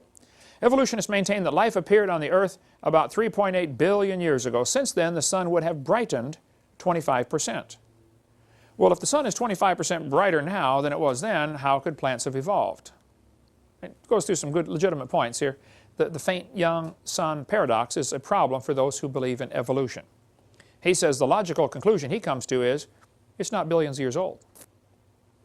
Of course, the other astronomers say, oh, that's not possible. Of course, you know, it's billions of years old. Of course it is. You know, they don't like that idea. Okay, what about carbon dating? I get asked this question all the time. Jonathan spent $70 to get this book, right? And the new one's out, and it's $80 now? $80. $80, okay. Radioisotopes in the Age of the Earth, the RATE project, R-A-T-E. I am sure not a world's expert on carbon dating, but I think I can explain things. I'm a teacher. I can explain it as best I can. That's what a teacher's supposed to do. Take the complex and explain it where the average person can get it. And say, since I operate about 4th grade level, you know, I got to understand it myself first so I can explain it. Let me explain how carbon dating is supposed to work, and then tell you the serious problems with it. Carbon dating was not invented until 1949, in the last 60 years. So when they started telling the kids the Earth is billions of years old, back in 1830, they didn't tell them because of carbon dating. They never thought of carbon dating, never been heard of, okay? Why were they teaching the Earth is billions of years old 160 years ago? Well, because they needed billions of years to make their theory look good. That's why. I mean, if I told you a frog could turn into a prince if you kiss it, you'd all say, well, it's a fairy tale. But if I told you, hey kids, the frog can turn to the prince if you wait billions of years, oh, maybe so. Now it becomes believable. No, it's still a fairy tale. It's a stupid idea. But the geologic column is where it all started. We covered that on video 4 and some more on video 6 about the geologic column. The Earth was divided up into layers, Cenozoic, Mesozoic, Paleozoic, Archeozoic. Each layer was assigned a name, an age, and an index fossil. We covered that on video 4. Then they said, now we have to prove these layers are old. So they picked the numbers out of the clear blue sky, and any dating technique that comes along, like carbon dating or any other, has to match the geologic column or it's rejected. Only because the geologic column's been taught for 180 years now. So surely it's true. No, just because it's been taught 180 years doesn't make it true. But that's the logic those scientists will have. Well, we know the geologic column is established, therefore any carbon dates we get should match that. If they don't, we'll throw them out, and we'll keep testing till we do. They might have to test a sample 5 or 6 times till they get the number they want. Well, how do you know any of them are right then? If you're getting a different number every time, how would you know any of them are right? Radiometric dating would not have been feasible if the geologic column had not been erected first. Ever since William Smith at the beginning of the 19th century, fossils have been and still are the best and most accurate method of dating and correlating the rocks in which they occur. Apart from very modern examples, which really are archaeology, I can think of no cases of radioactive decay used to date fossils. They don't date fossils by carbon dating, they date them by their geologic position. That's how it's done. But here's what happens. Earth's atmosphere is about 100 miles thick. Space shuttle, in order to get free from friction, has to get up about 100 miles to be able to outside the air. And, you know, straight up, 100 miles is not that far from here to halfway to Tallahassee, you know. But if you go up, look at the atmosphere, it has very distinct layers to it, which is kind of interesting. It has a heat sink where it gets very, very cold, up about 7 or 8 miles up, like 80 or 90 or 100 below zero. But the Earth's atmosphere contains mostly nitrogen, 78% nitrogen, 20%, 21% oxygen, a little bit of CO2 for plants to breathe. Well, these don't breathe it, they're fake, but plants breathe in carbon dioxide. And there's a very tiny little bit of radioactive carbon-14, 0.0000765%. This radioactive carbon-14 is different than regular carbon. It's produced by radiation striking the sun, striking the atmosphere. Sunlight strikes the atmosphere, slaps the nitrogen around, and turns it into carbon-14. So it all starts by the sunlight hitting the atmosphere. Just to give you the procedure here, about 21 pounds of carbon-14 is produced every year, and that is spread out all over the world. If I told you there's 21 pounds of gold, but it's spread out equally all over the world, forget it. I'm not even going to go look for it. Okay? You're not going to find it. Real tiny amounts. If you look at a periodic table, carbon and nitrogen are right next to each other. Nitrogen has an atomic weight of 14. Carbon has an atomic weight of 12. But if the sunlight slaps the nitrogen around, it'll knock a few things off of it and it becomes carbon-14. So it still weighs as much as the nitrogen, but now it's considered a carbon. It's called radioactive, which does not mean it listens to the radio. It's just, it's unstable, and it's going to break apart. It's like 3 guys dating the same girl. That relationship's not going to last, okay, forever. Something will go wrong, right? Find the one you want, Jonathan, and just marry her and be happy the rest of your life, right? Carbon-14 is unstable. It does not like being carbon-14. It wants to get out of this situation, so it breaks down. About half of it will break down on a statistical average. About half of it is going to fall apart every 5,700 years. Now, it is doing this on a purely random procedure. I mean, you got a pile of molecules. You never know which one's going to fall apart. But statistics tell us about half of them will fall apart every 5,700 years, roughly. Now, while it is carbon-14, it's floating around in the atmosphere, like the rest of the carbon, and it latches onto oxygen, like carbon often does, and becomes carbon dioxide. And they hook up, and they're happily floating around the atmosphere. And the plants are breathing in CO2. Animals come along and eat the plants. So the only way carbon-14 gets into the living world is from the atmosphere. It's produced by the sun, striking the atmosphere. Plants breathe it in, animals eat the plants. Probably during your lifetime, you've either eaten plants or you've eaten animals that have eaten plants. How many have ever done that before? Like today for lunch, right? Okay. Everything we do is from one of those two sources. It's plants or it's animals that ate plants. Well, the plants are absorbing CO2. Some of it is radioactive. So if the atmosphere contains 0.0000765%, it is assumed that the plants also have 0.0000765%. Probably a reasonable assumption, and I don't argue with them. I just point out this is one of dozens of assumptions that can enter in to really mess up things like carbon dating. So probably you have 0.0000765% carbon in you because you've been eating these plants or you've been eating the animals that have eaten the plants. So probably it's all balanced in nature. When the plant or animal dies, it stops eating, stops taking in more C14. It stops breathing. Okay? Now, whatever it had is going to decay. It was decaying while it was alive, but now there's nothing to replace it. So what they do is they compare the amount of C14 in the fossil with the amount in the atmosphere and say, wow, this fossil's only got half as much. Therefore, it's been dead for one half-life, 5,700 years. Because it continues to decay after it died, but now it can't be replaced. So while it was alive, it should have had about 0.0000765%. If it's only got 0.0003825%, it's been dead for one half-life, or two half-lives, or three half-lives, etc. In theory, it never goes to zero. But for practical purposes, you can't measure beyond a certain amount. You know, you're going to run out of stuff to measure. It goes from a half to a fourth to an eighth to a 16th to not enough to measure. A great article came out from Institute for Creation Research. They're the ones that did the RATE project, ICR.org. They said, with their short 5,700-year half-life, no carbon-14 atoms should exist in any carbon older than 250,000 years. They should all be gone.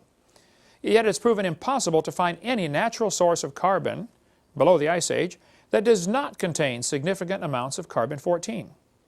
Even though such strata are supposed to be millions or billions of years old, conventional carbon-14 laboratories have been aware of this anomaly since the early 80s and have striven to eliminate it and are unable to account for it. Lately, the world's best such laboratory, which has learned during 2 decades of low C14 measurements how not to contaminate specimens externally, under contract to creationists, they confirmed such observations for coal samples and even for a dozen diamonds. Now think what that means. The textbooks will tell you coal formed 250 million years ago in the Carboniferous era. And yet when they test coal, it still has carbon-14. How is that possible? If all the carbon-14 atoms would have disappeared in, say, 30, 40, 50,000 years, why would there still be carbon-14 atoms in coal? I got an idea. It's not 250,000 years old. Ooh, boy, they don't like that answer. They'll keep searching until they find another answer because they don't like that one for sure. And diamonds, which they say, you know, formed millions and millions of years ago, you know, they still have carbon-14 in them. And it's not possible to contaminate one of those things. I mean, it's the hardest substance we have. So how do you get carbon-14 in diamonds? And when did diamonds form? Well, I'm not sure when they formed. I know Superman makes them in a few minutes. You know, take a piece of coal, squeeze it, he's got a diamond to give to, what's their name, you know, but olive oil. And so, they've learned today, just in the last 20 years, I guess, how to make diamonds that are just indistinguishable from natural diamonds. High pressure. They've been doing it for years, making artificial diamonds, but they can't get them very big. Now, just I think in 2005, they were able to get big diamonds with a synthetic process. They do it with pets and loved ones. Take your pet, that's right, burn the body, cremate it, press right into a diamond, and you can wear your dog the rest of your life, you know, something, or your ex-wife, you know, or whatever. I don't think I'd want to do that. We were talking about that on the radio yesterday. Anyway, the guy said these diamonds even have carbon-14. It says this cannot be contaminated. Those constitute very strong evidence the Earth is only thousands, not billions of years old. Now, the RATE project book is difficult reading, heavy reading. Jonathan, you're awful smart. How far did you make it through the book? About halfway right now. About halfway, and it's taken you almost a year. Yeah, it's heavy reading. If you want the simplified, you know, don't go down quite so deep version, this one is excellent by Donald DeYoung, Thousands, Not Billions. He kind of summarizes in real English what they said. Different ways to show, look, it's not billions of years old. But the carbon dating assumptions need to be pointed out. They'll say, well, we know carbon decays at a certain rate, and so we know if it's only got half as much, it's half as old. There's some assumptions that mess up everything. I'll show you how it works. If I said, we're going to fill a barrel with water. So I hand Leah the hose. Here, Leah, fill this barrel with water. But what you don't know is I have drilled holes in the barrel.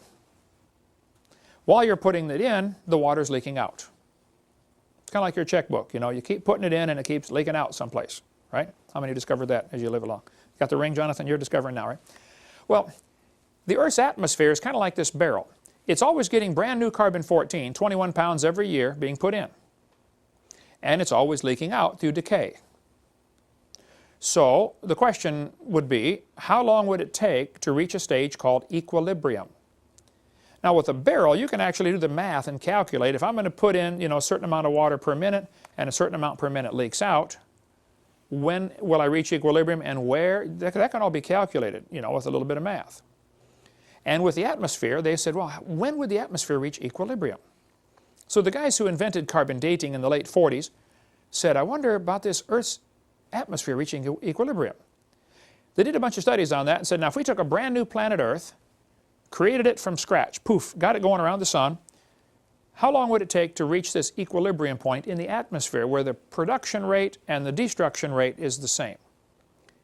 And they determined it would take about 30,000 years to reach equilibrium. I'm not sure how they did all that. You could probably see some of the rate scientists and figure that out. But then they made two mistakes in my totally unbiased opinion. They said, number one, we know the Earth is millions of years old. Mistake number one. Number two, they said we can ignore the equilibrium problem because we would have passed that point 30,000 years ago. You know, they've discovered the Earth has still not reached equilibrium. Radiocarbon is still forming 30 to 40% faster than it's decaying. Now think about that. If radiocarbon is still forming faster than it's decaying, that means the Earth is less than 30,000 years old, number one. And number two, you can't carbon date anything. Because you'd have to know when it lived so that you could calculate when it lived. You would have to already know when it lived to figure how much carbon-14 was it breathing at that time. Doesn't work.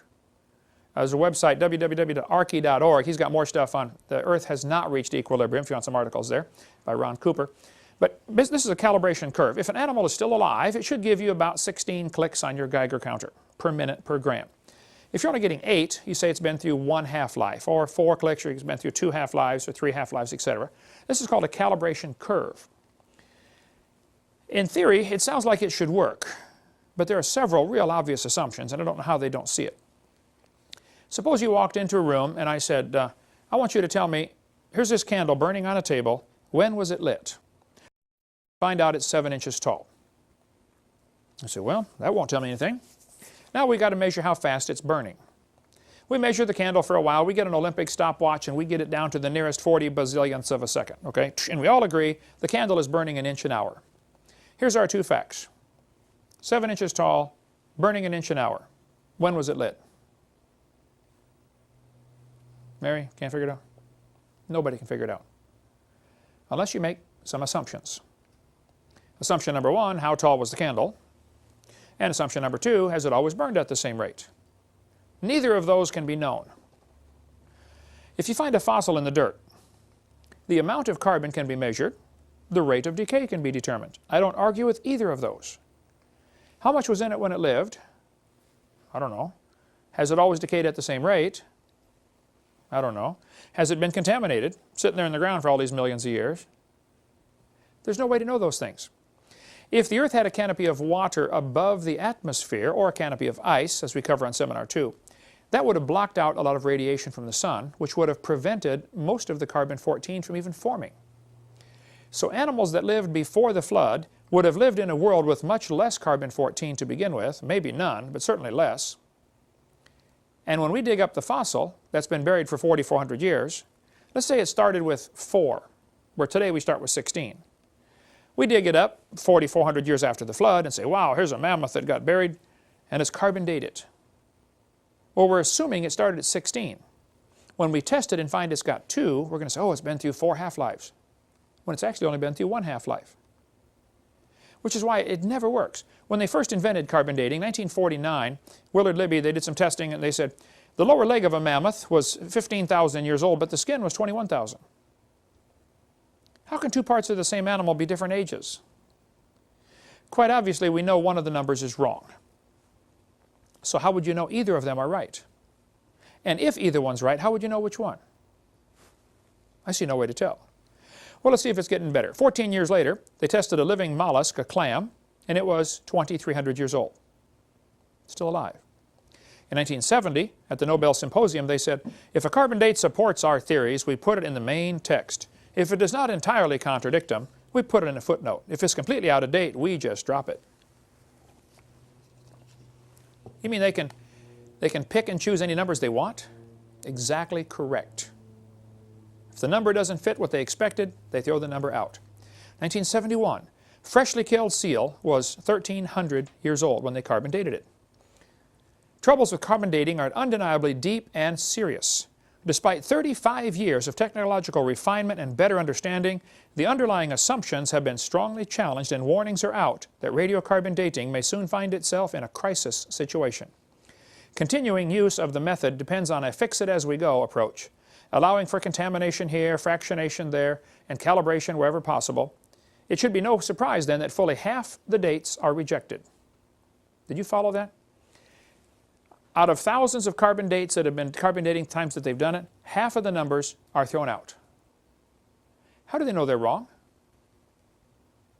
And also, how would you know the other half is right? If half your test results have to be thrown out, it ought to raise red flags in somebody's brain. Wait a minute. This is stupid. What are we doing? We're wasting our time here. And the article goes on to say, the wonder is, surely, that the remaining half have come to be accepted. No matter how useful it is, the radiocarbon method is still not capable of yielding accurate and reliable results. There are gross discrepancies, the chronology is uneven and relative, and the accepted dates are actually selected dates. This whole blessed thing is nothing but 13th century alchemy. And I agree. That's 1981. I've got all these in chronological order. It never gets better. 1984, living snails carbon dated 27,000 years old. 1992, two mammoths found side by side. They carbon date them. One is 22,000, the other is 16,000. Which one's right? Or are both of them wrong? Or are both of them right? There is no possible way to tell. In 1996, Carl Swisher at Berkeley University used the most advanced techniques to date human fossils. It says last spring he was reevaluating Homo erectus skulls found in Java in the 1930s. He was testing the sediment found with them.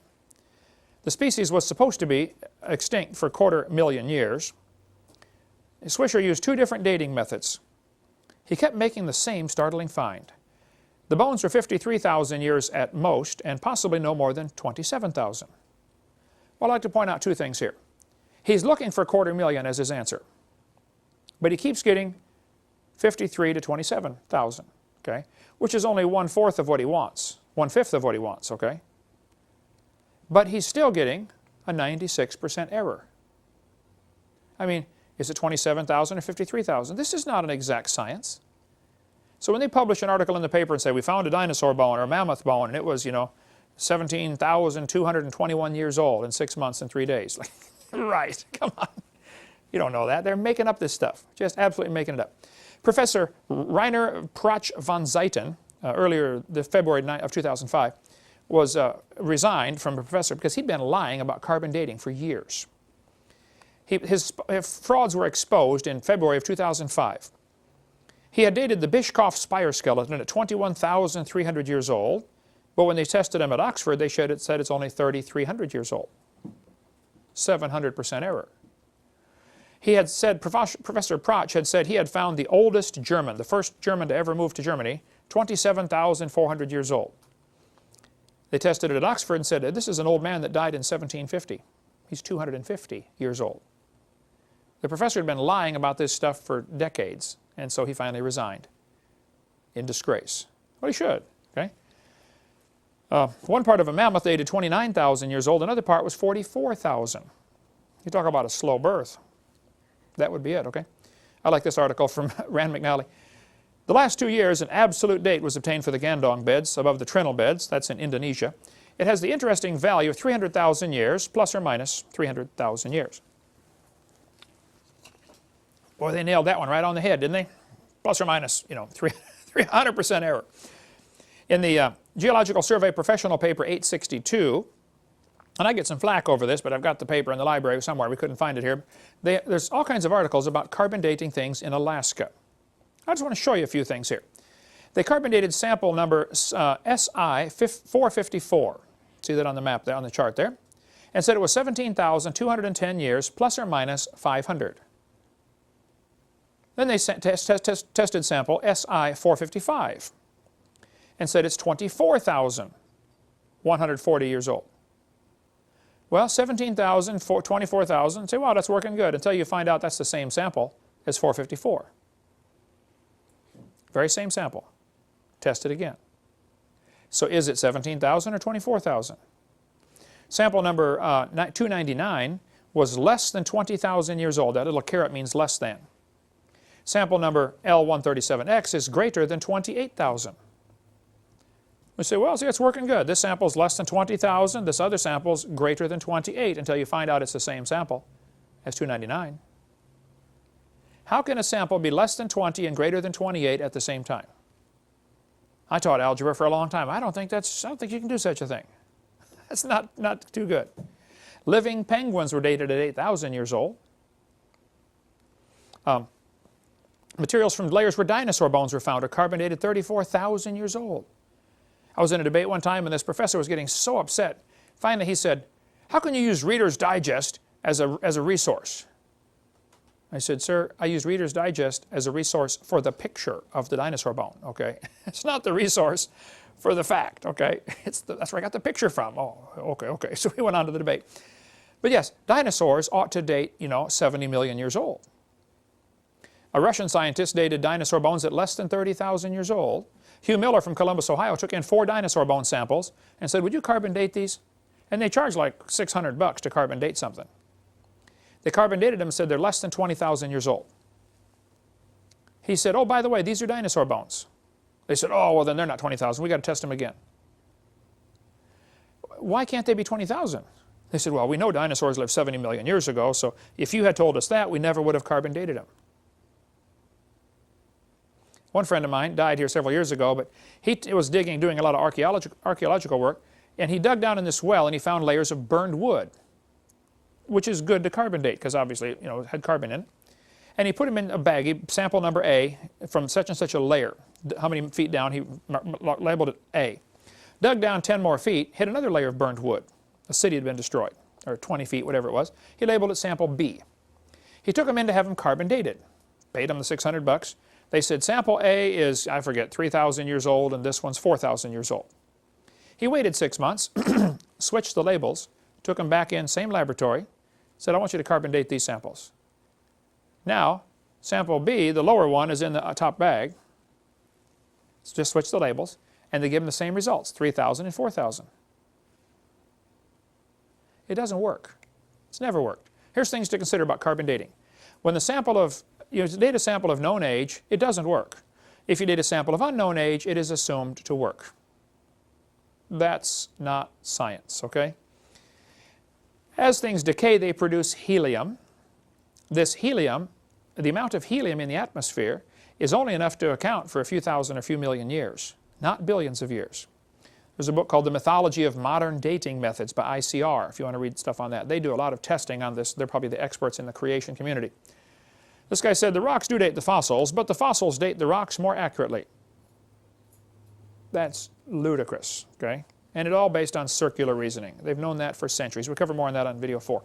I talked to James P. Dawson. He's going to be on our radio program tonight, actually, Jonathan. He's supposed to call in. James Dawson was one of the guys working on dating the moon rocks. They brought back moon rocks, gave them to his laboratory, and said, how old is the moon rock? He took specimen number 10017, divided it into 6 pieces, and tested it many, many times. How old is it? They got numbers ranging from 2.5 billion to 4.6 billion. That's a 500% error, or 100% error.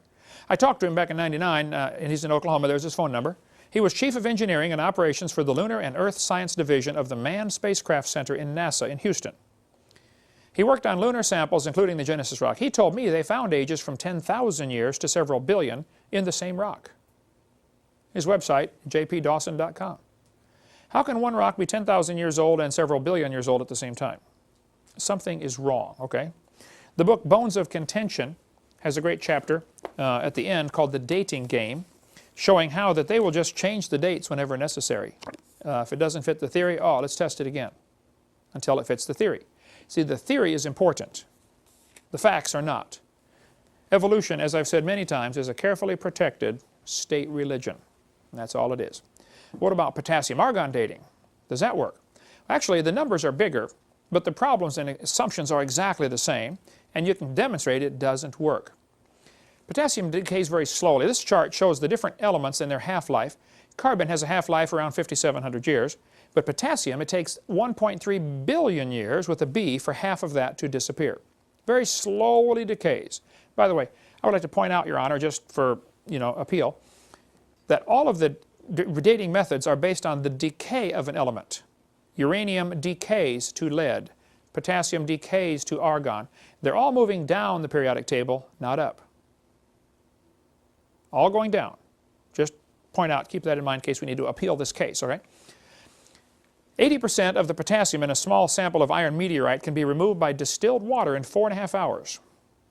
Well, if you can take out 80% of it in 4.5 hours, how can you trust any dates you're going to obtain by that? Canadian Journal of Earth Science ran an article and said, in conventional interpretation of potassium-argon age, it's common to discard ages which are substantially too high or too low compared to the rest of the group, or with other available data such as the geologic time scale. There it is. If you test a sample and its number's too high or too low or doesn't match the geologic column, it gets thrown out. Well, then why are you wasting your time and money testing it?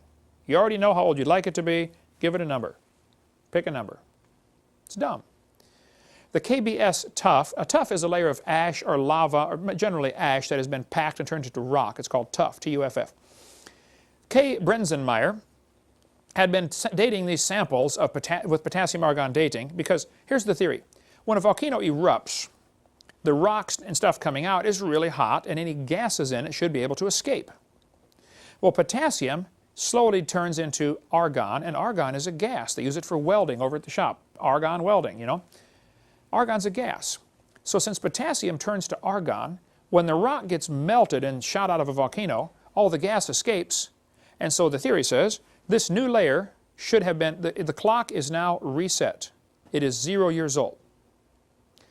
Even though when it was in the earth, it's, 4 billion years old. Now all the argon's gone because it accumulated this argon for millions of years, but now, poof, it melted and the gas is gone. So we can potassium-argon date this lava or ash or any volcanic material.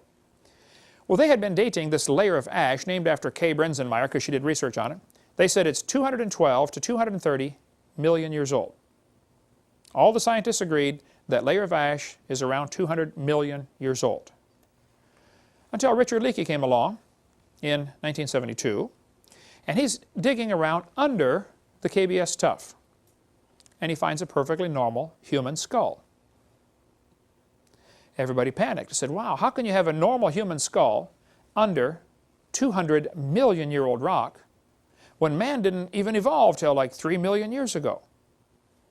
That's not possible. And so they looked for things. Was this a burial? Did somebody dig through the rock and bury this person down here? Was there an earthquake? Is there a fault line near here someplace? Nope. All we can conclude is there's a normal human skull under 200 million year old rock. So, what do you conclude? Well, one group studied this and said, well, that proves aliens came here 200 million years ago. Would you just consider that maybe the rock's not 200 million years old? After they found out it could not be an intrusion or a burial or anything else, it had to be legitimately placed there. I mean, the person was buried under this ash layer. They took 10 more samples of the KBS tuff and dated them again. Keep in mind, they'd already dated them a bunch of times. And everybody agreed it's 212 million years old. But now they take 10 more samples and check them again and say, oh no, it's only 0.5 to 2.6 million.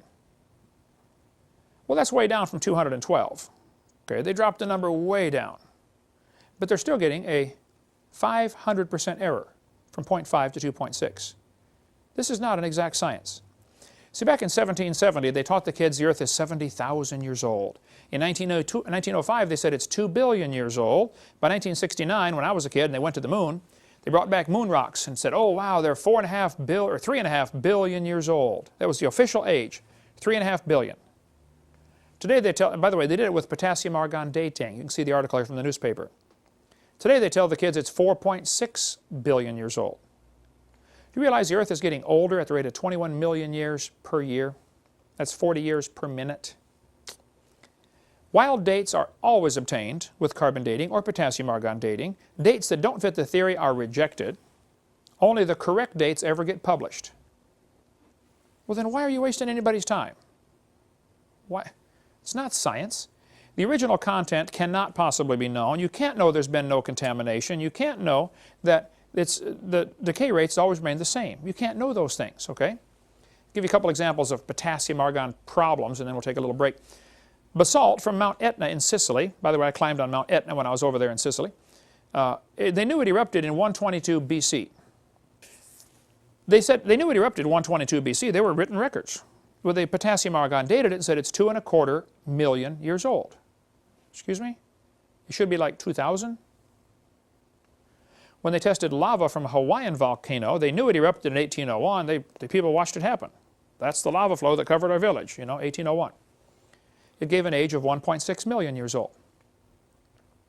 That's in 1968. Let's see if it gets better. Basalt from a volcano in Hawaii erupted in 1959. When they tested it, it gave an age of 8.5 million years old. Another volcano in Mount Etna from the 1964 eruption gave an age of 700,000. The 72 eruption gave an age of 350,000. It was erupting when I was over there in 2002, I believe. I don't remember. Lava from Mount St. Helens was tested, which my sister lives just 60 miles from there. They tested the lava from Mount St. Helens, brand new lava coming out of the volcano. Grab a sample. How old is it? They tested it 5 different ways and got 5 different numbers. All the way from 350,000 to 2.8 billion. Notice, all 5 numbers are different, number 1, and all 5 numbers are wrong, number 2. They're wrong. It doesn't work. So again, when you test a sample of known age, it's assumed to work, and if you test a sample of unknown age, it is, we know it doesn't work when you know the age, but when you don't know the age, well, then they say it works. So it just doesn't work. And I'm tired of them using our tax dollars to call that science. That is not science. That's pure imagination. There's a whole bunch more in the book, Evolution Cruncher, if you want more on that, or in the RATE project book, Radioactive Isotopes and the Age of the Earth, if you want more. Or there's a whole lot of good stuff in Walt Brown's book, In the Beginning. He's a PhD in physics, Air Force Academy professor for years in Colorado. Got great stuff in here. I differ with him on a couple of little things. Of course, I differ with probably everybody on a couple of things. The only one right on everything, of course, is me. But we're trying to get them all converted. Take a 5-minute break and we'll come back and talk about, have fresh dinosaur bones been found?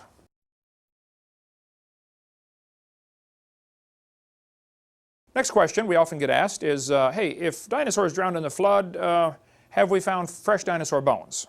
Or are they all, if they're all fossilized, take millions of years, doesn't it? Well, first, it does not take millions of years for things to fossilize. We covered that on video number 6. But yes, some fresh dinosaur bones have been found. There's a great book out called The Great Alaskan Dinosaur Adventure about some guys that went up to northern Alaska and in the riverbanks up there in the Colville River on the north slope of Alaska, found frozen dinosaur bones. I talked to Les Zerby, my friend up there, who's been a missionary for years in in Alaska. I was just up there a few months ago with him. He said he was there. He can drive right, fly his plane right to the spot, land there, and dig out some fresh frozen dinosaur bones if we'd like. But yes, they have been found. In Journal Science magazine in December of '93, they said, reported an amazing preservation of the bones of a young duck-billed dinosaur found in Montana. Under a microscope, the fine structure of the bones was seen to have been preserved to such an extent that cell characteristics could be compared to cells of chicken bone.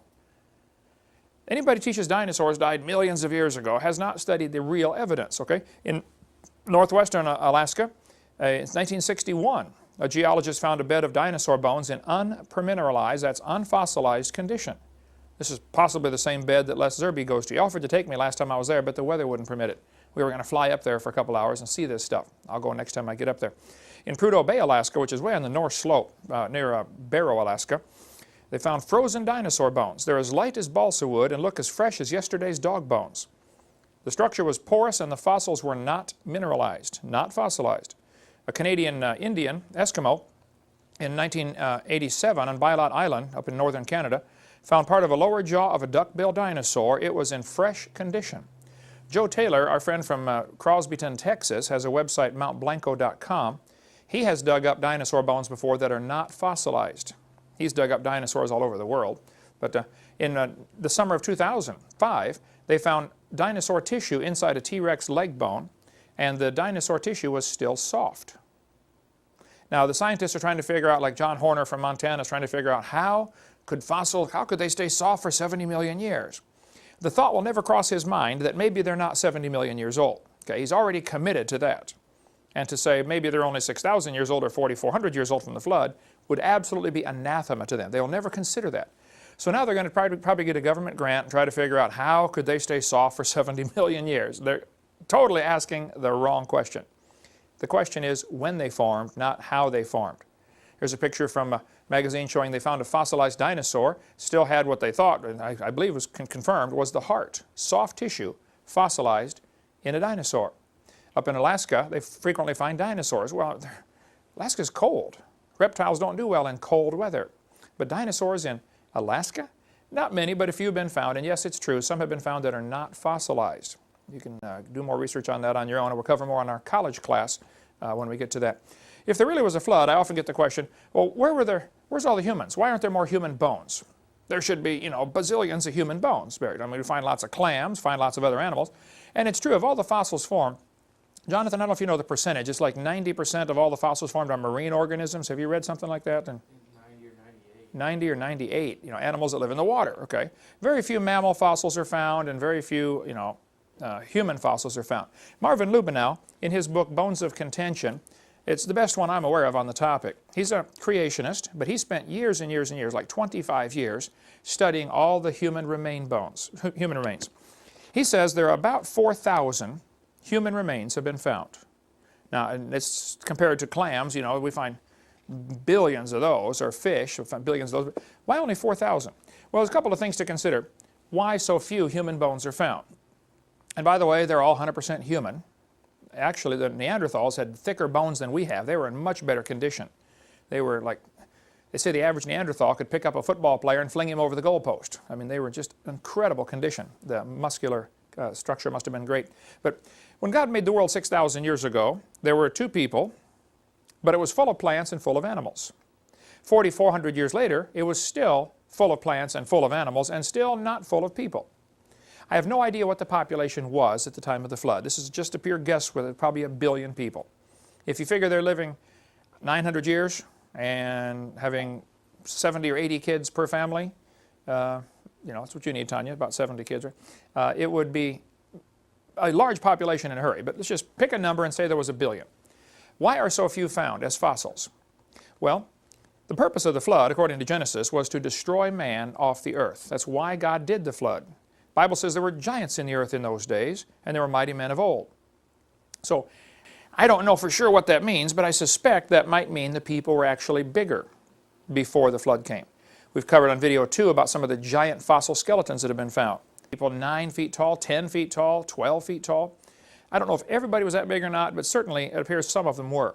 So there are several theories of why so few human bones have been found. Number one, there were less people to be killed. There aren't as many people available. So you're not going to find as many bones of them. Okay? You're going to find more animals and more fish and clams and stuff like that. Secondly, people are smarter than animals. Well, some people. And they would tend to avoid drowning until the last possible minute. Whereas animals would get surprised and covered up and buried, the humans would figure out some way to avoid this. Plus, it probably took about 6 months to kill everybody. I mean, the flood covered the world, but it doesn't mean it covered the whole world instantly. It rained 40 days and 40 nights. And probably what we see today, the continental shapes and everything, obviously is a pure coincidence based on the water level. And everything was flexing up and down during the flood. We covered on video 6. So if the earth was totally different configurations, unrecognizable by today's globe, but as the crust of the earth is flexing up and down, the water's slowly coming up from the fountains of the deep that are broken open. The rain was 40 days, but the water kept coming up for 150 days. So if we start with the assumption that during the flood, there were high ground above water, may have lasted for 6 months. The high ground getting smaller and smaller, and people would run to high ground, and they also have the tide. The moon is causing the tide. The moon doesn't know or care that there's a flood on the earth. It's just, pulling the water up. So the tide may go up, cover an area, and then go down, and people and animals would run to the newly exposed island. Here's high ground, get over there. So we'd find footprints in these mud layers that then would get covered up with the next tide. I mean, every 6.5 hours the tide changes. High tide to low tide, 6 hours and 25 minutes average. So as these mud layers are full of footprints, they bake in the sun just for a couple hours, enough to get a skin on them, and then a new mud layer washes in on top from the next tide. It is highly probable that during this flood, during these first few months of the flood, you would get thousands of layers deposited for multiple reasons we cover on video 6, and you may have footprints within each of these layers. We had a guy called into the radio program yesterday, the guy from Sweden that calls in once in a while, to our radio program, evolutionist. He says, well, we find layers of rock and footprints between the layers. He said that proves each layer was exposed for thousands of years. No, that proves it was exposed for maybe 30 minutes. Doesn't prove it's exposed for thousands of years. So yes, it's possible to get footprints, and especially if you look at nearly all the footprints are run in the same direction. What would that mean? They're trying to avoid something. They're all going the same way, probably avoiding the floodwater. And in Psalm 104, it says, the mountains arose, the valleys sank down. So during the flood, the crust of the earth was all broken up into plates, and they're much more flexible and movable than they are today. Today they're kind of locked into position as most of the water is gone that was underneath, that was lubricating this movement. So they could run to high ground, and then of course a couple days later that may not be high ground. Something else becomes high ground as the plates twist around. So second reason though, people are smarter and probably would avoid drowning. If they end up on top, they don't rot. I mean, they rot, they don't fossilize. How many buffalo got killed out west in the last 200 years? Like millions? None of them fossilized. See, things only fossilize if they're buried. So you could have a lot of humans get killed toward the end of the flood, or toward the middle of the flood, I guess, and not be fossilized at all. Thirdly, if humans were bigger, they would not be recognized as human. I mean, if you find a 5-foot thigh bone, you're not going to recognize it as a human. You're going to say, oh, it must be from a dinosaur cave bay or something. So those are the reasons why so few human fossils have been found. Fourthly, I'm not sure who's doing the counting. When they say 4,000 have been found, who's counting all these? Marvin Lubenow says that's what he can find in the published record. But how many things have been found that are human, fossilized, in certain layers, but it doesn't match the established scientific paradigm of the day, and so they say, we better not even report this. Because you're not allowed to find humans with dinosaurs, or else, man, you're going to lose your job. You can't go against the evolution theory. It's a carefully protected state religion. I point out, no human and chicken bones have been found fossilized together in the same rock strata, anywhere in the world. So that proves humans and chickens did not live at the same time. No. You know that's not good logic, okay? We don't have to find the bones together to prove they lived together. We don't have to find the footprints together to prove anything either. No human and chicken footprints have ever been found together. No coelacanth fossils were found for 65 million years of their geologic column. They've got their geologic column and they say, oh, coelacanths lived 65 million years ago. How do you know? Well, that's the last fossil we found of them. And then they find them still alive. What does that prove? For 65 million years, by their thinking, no coelacanths lived, or no coelacanths fossilized. Obviously, they would say none, it just happened that none fossilized. Well, it could be that none of the humans fossilized either that were buried, or weren't buried deep enough, or they haven't been found yet. All kinds of reasons for that. I was in a debate with a former preacher turned atheist one time, the debate over Noah's Ark. One of his arguments was that Noah could not have built the ark like the Bible says, because the Bible says Noah covered the ark with pitch. And he said, Hovind, don't you know pitch is made from oil, and oil is a post-flood product, according to your theory. The flood buried this world. All these animals got buried and squished and turned to oil. So if oil came as a result of the flood, then how could Noah have pitch to cover the ark? Well, that's based on a common misunderstanding. In Genesis 6, it says Noah covered the ark with pitch, within and without. Make it with pitch. Exodus 2. Moses was put in a little basket covered with pitch. So what is pitch? The Bible says in Isaiah chapter 34, the streams thereof shall be turned to pitch, the dust to brimstone, and the land shall become burning pitch. It shall not be quenched. The smoke thereof shall go up forever. Pitch, according to the 1828 Webster's Dictionary, which is in the library there, pitch is made from tree sap. There used to be huge industries taking pine trees, baking them down, getting the sap out, and making pitch just for waterproofing ships. Kind of like varnish today, or spar varnish, or linseed oil. There are many oils and things made that don't have to rely on something from a flood. It doesn't have to be something that was destroyed in the flood. Pitch, according to the dictionary, the resin of pine or turpentine. And there were giant factories all over America producing barrels and barrels of pitch to sell to ships in the 1800s, 1700s, 1800s. It was common. You bring a few extra barrels of pitch with you. If you get a leak in your ship, you tar it. So it does not have to be from flood-related deposits. I'm holding in my hand, I don't know if you guys can focus in on that or not, this is a piece of slate, or shale, I mean.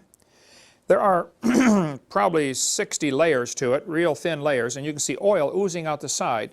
But right there on the surface is it's a fish. It's true that animals under pressure turn to oil. It's a fact. This fish was squeezed between these layers, and you can see the actual impression of the fish. There's no question that at least some of the oil in the ground comes from organisms, living organisms, fish, people, whatever, that are squeezed. But that doesn't mean Noah had to have this kind of oil to waterproof the ark. Right? This is on our Creation Evidence Museum. If you want to come down to Dinosaur Adventureland, you can take a look at that. Next question. I often get asked the question, is modern man smart and ancient man stupid? Was he stupid or was ancient man really smart? There's a good book called The Puzzle of Ancient Man by Don Chittick. Excellent book. I believe they've had a hard time keeping it in print. We sell a lot of them, I know. It's really, really good. Going through all kinds of interesting artifacts that are found about humans, but made by humans, amazing machines and stuff that would have to be really, really old. Well, the Bible teaches before the flood came, the people lived to be 900 years old. Adam came pre-programmed straight from the hand of God. He could walk, talk, name the animals, and get married first day. He probably knew incredible amounts of information that was pre-programmed in, or after spending 100 years walking and talking with God, he just knew a lot of stuff that God told him. God would say, Adam, you see this tree right here? Watch this. You pull off the bark, scrape the inside, and chew on that. Oh, wow. Yeah, it's got vitamins. You need that, Adam. Probably a lot of the ancient medicines, that cultures have are remnants of things left over from knowledge passed down by the ancients. Like, how did the first guy know you can take a willow tree and scrape the bark off and make vitamin C out of the tea? I mean, how did they know that? Who's the first guy to start chewing on a tree? I mean, you got to wonder. Somebody must have told them. So, if they're living 900 years and having huge families and learning an incredible amount, I don't know how far advanced they got before the flood came, but I suspect possibly even more advanced than we are today. And some people say, well, why don't we dig up their cities? Well, the problem is we're looking at things that we need today and assuming that they needed them before the flood. Suppose they lived in a world with perfect weather. You don't need a house. Just go sleep on the grass. Suppose you lived in a world where none of the animals would harm you. All the animals were friendly. Everything's vegetarian, Genesis 1:29. Again, you don't need a house. And why don't we find their cars? Well, man, if you're 9 or 10 or 12 feet tall and can run 50 miles an hour, and everything's growing in your yard, you don't need to go anywhere anyway.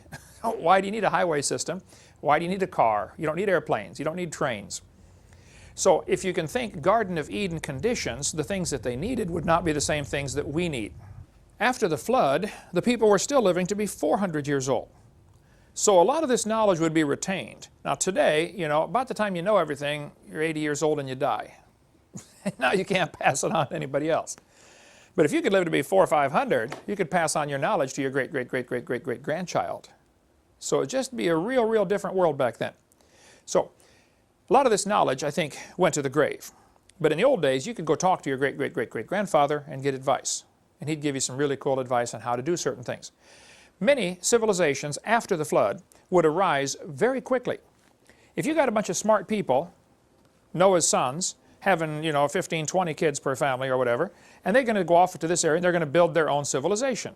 Well, it wouldn't take them long as they've got high IQ. They might not have all the technology. They might have to make stone tools at first, until they can dig a hole to find the iron to melt it down to make the steel tools. They would know how to do it. It's kind of a Gilligan's Island situation. But within 50 years, you could build a civilization. You look at Robinson Crusoe, lands on an island. So after 20 years, he's got got a farm, got a house, got a fort, did it all himself, So yeah, it doesn't, especially you get smart people in situations like that, you can build a civilization in a hurry. It's interesting, if you study history, all of the ancient civilizations, the Babylonians, the Sumerians, the Greeks, or the Chinese, they just arose out of nowhere. Poof, there's a civilization. There is no evidence of this stuff they teach in school, of them going from hunters and gatherers and grunts and groans, caveman stuff, becoming civilized and building cities. There's no evidence of that.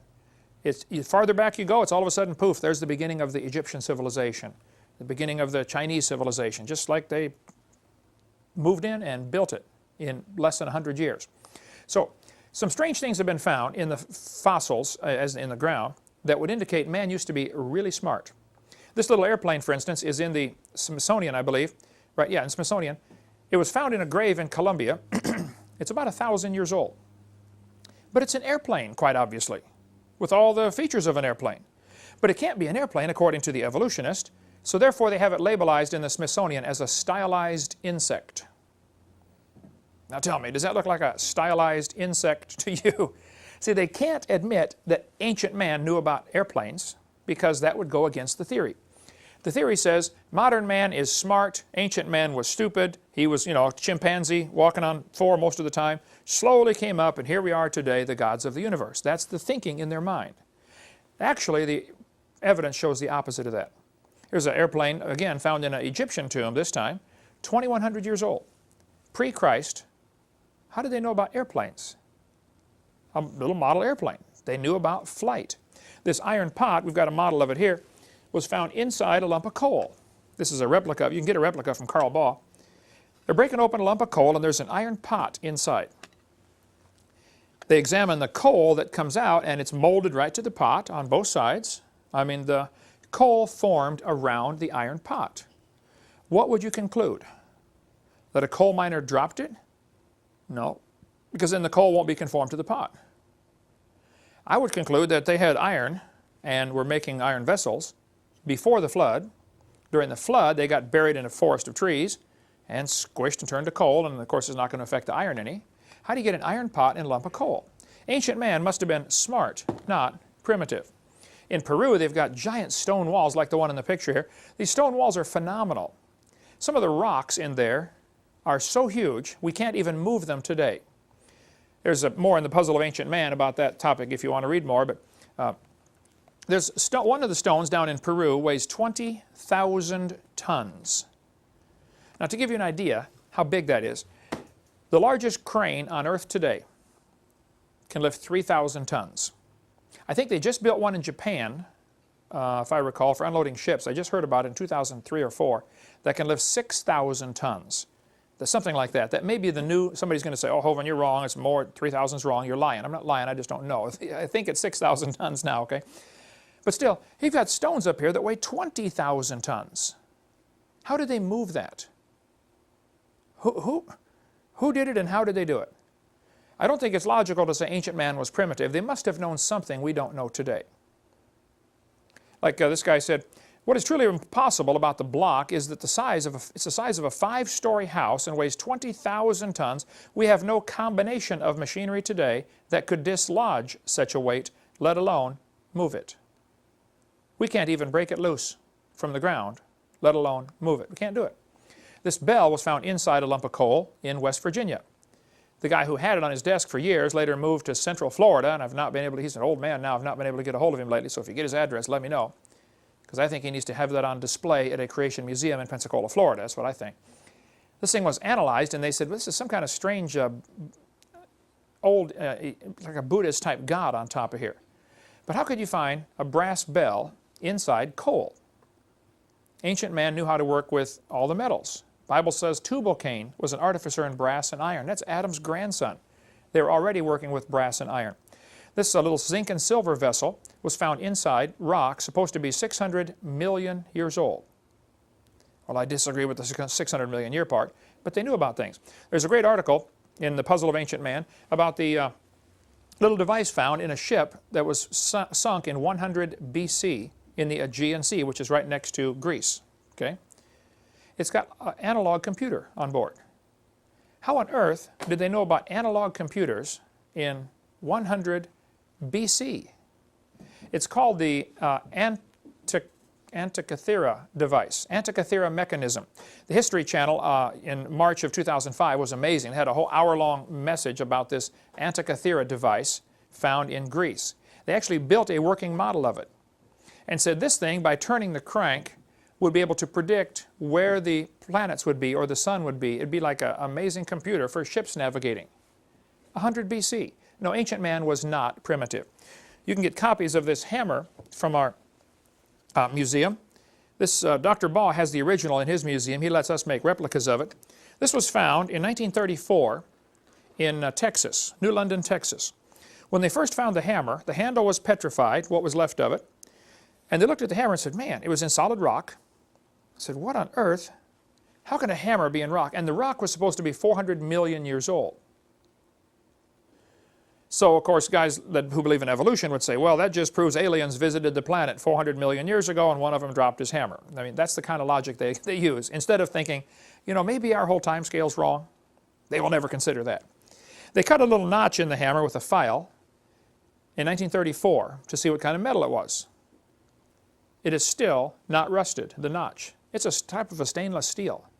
Battelle Laboratory analyzed it and said it's 96% iron, 2.6% chlorine, and 0.75% sulfur. And then they said, you know, we don't think you can get those elements to combine unless you do it under a much stronger magnetic field. Probably the pre-flood Earth had a magnetic field 8 or 10 times stronger than what we have today. This was found in Iraq, this little battery. Quite a few of these were found. They knew about electricity 2,000 years ago. The Egyptians apparently knew about electricity. Here's a hieroglyphic showing snakes in some kind of chamber hooked with a wire going to a little generator of some kind. We don't know. There are two theories. One is they are using electricity to mummify the snake or do something, or they're using electric eels to produce the electricity. I don't know which way the electricity is going, or even if it's electricity. But I think we've got the wrong idea to say modern man is smart and ancient man was stupid. I think ancient man knew a lot. They knew about brain surgery. Quite a few skulls are found like this. This process is called trepanning. They would actually cut into somebody's head, and many are found with the hole healed over, which indicates the patient lived. Okay? I mean, cutting a hole in the head is no big deal. But some of the Ica stones from Peru show what appears to be brain surgery.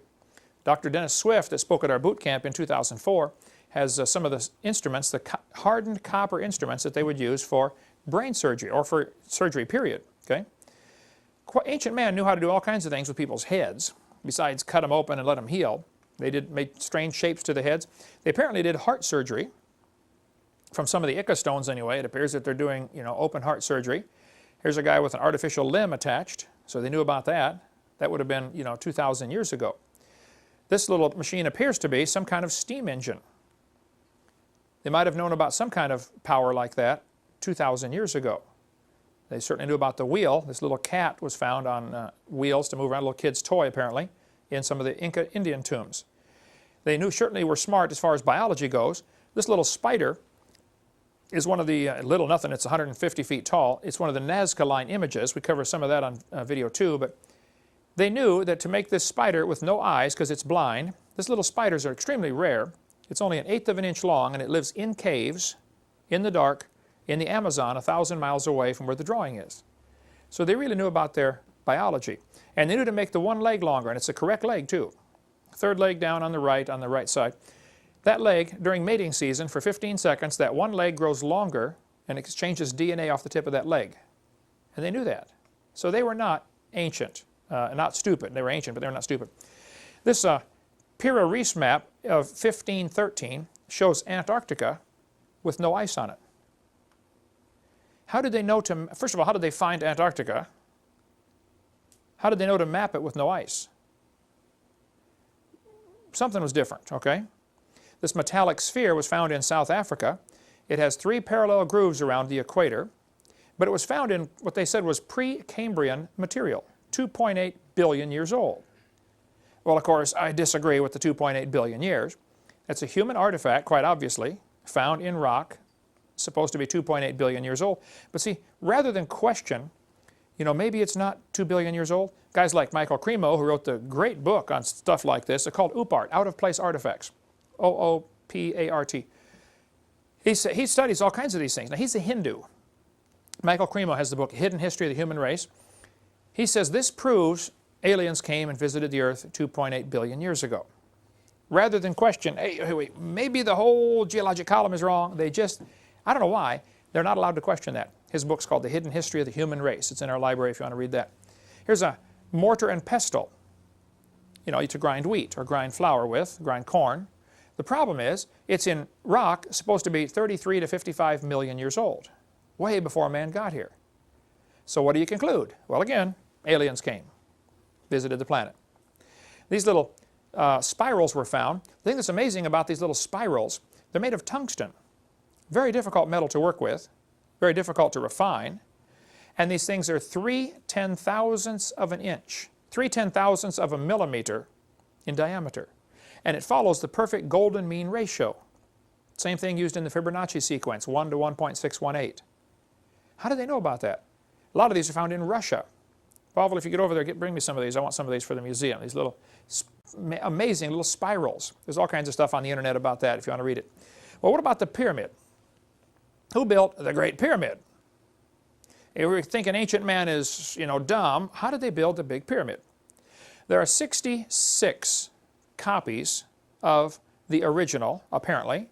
There appear to be 67 of these giant stone pyramids found around the world. Who built them and why? Well, there's not much question on the 66 copies, who built them. It was the Egyptians or the, South American Mayan Indians or something. But who built that original one? The original pyramid is often called the Great Pyramid. It is by far the largest of the pyramids, and it's very different in that there are no inscriptions found in it, other than a few marks the builders apparently made. Put this rock on top of this one. But all the rest of the pyramids in Egypt have all kinds of hieroglyphics. This is King Herman, the greatest guy that ever lived, blah, blah, blah.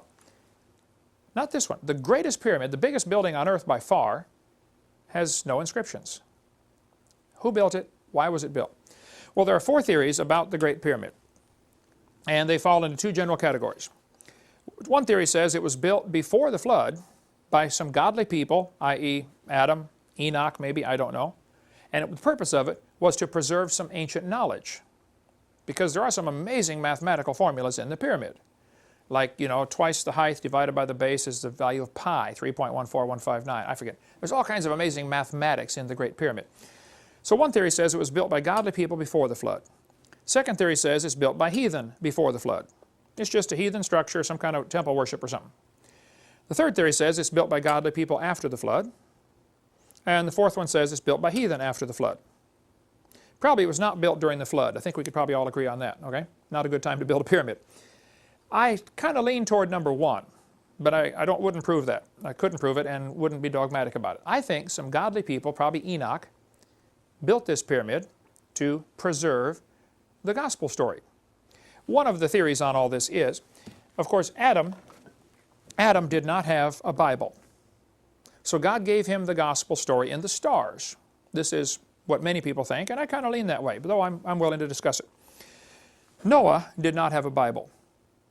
And if the canopy was gone that used to protect him and probably amplified the light so they could see the stars better before the flood, 20 inches or 30 inches of ice, compacted, super frozen like we talked about on video 2, that canopy before the flood would have actually made it easier to see the stars, and they could actually hear the music of the stars. The zodiac, that's one of the theories.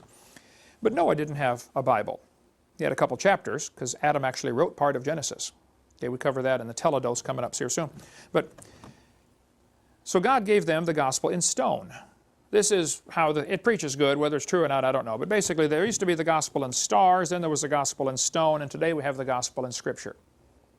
The 3 different ways. Now, let's assume that there may be some truth to that and go from there. If there isn't, it's not a big deal. I won't lose any sleep over it. But the Great Pyramid is an amazing structure. By far the largest building on the planet today. Still, largest building in the world. Built bigger than anything ever built by man since. Some people think the Isaiah 19:19 passage is referring to the pyramid. It says, "In that day there shall be an altar to the Lord in the midst of the land of Egypt, and a pillar at the border thereof. And it shall be for a sign and a witness." There are quite a few folks who think that the pyramid is this is it. Because their teaching goes that Egypt split into 2 kingdoms, northern and southern kingdom, and they were fighting in civil war kind of stuff, and this pyramid is right on the border. And then when they united, it's now in the midst thereof. So it is both at the border and in the midst. Otherwise, how could a building be that way? Now, of course, the Jehovah's Witnesses have gone crazy with the pyramid. There are all kinds of books by Jehovah's Witnesses thinking, oh, this prophesies everything and proves Jehovah's Witnesses are right, And they kind of take it to real wild extremes. And there are many books available on the pyramid, some of which are absolutely loony. But it's very interesting reading. The pyramid is a huge building. It goes up 4 sides to the top, and the top stone was never installed. If you look at the diagram here, there's only one door into the pyramid. Nobody could find the door until 800 AD. That pyramid sat there for thousands of years, and nobody could find their way in. Finally, in 800 AD, some Arabs got a hammer and chisel and just started pounding a hole, chiseled their way into the pyramid. They chiseled and chiseled for months. And the guy kept telling his workers, oh, there's going to be lots of gold in here. You're all going to be rich, you know, blah, blah, blah. Well, finally, after months and months of chiseling, everybody's getting tired of going in, you know, digging a hole in the rock, okay, because it was solid rock. Finally, they were close to giving up, and they heard a noise of a rock falling. And he said, oh, it came from over that way. Let's chisel there. They chiseled over, and they hit one of the passages in the middle, and then had to work their way backwards to find the door. Had they known where it was, they could have walked up and just pushed it right open. But nobody could find this door for centuries. Well, once they found the pyramid and mapped it out, you see it's got an entrance where the A is. The entrance, only one entrance in, it immediately takes you on the broad road down to the pit, letter C. Or you can take a choice to make a turn and go up channel E there, up the narrow road that goes to the king's chamber. So your choice is the broad way that leads to the pit or the narrow way that leads to the king's chamber. Now that'll preach. It sounds like there's a little gospel in there somewhere, right?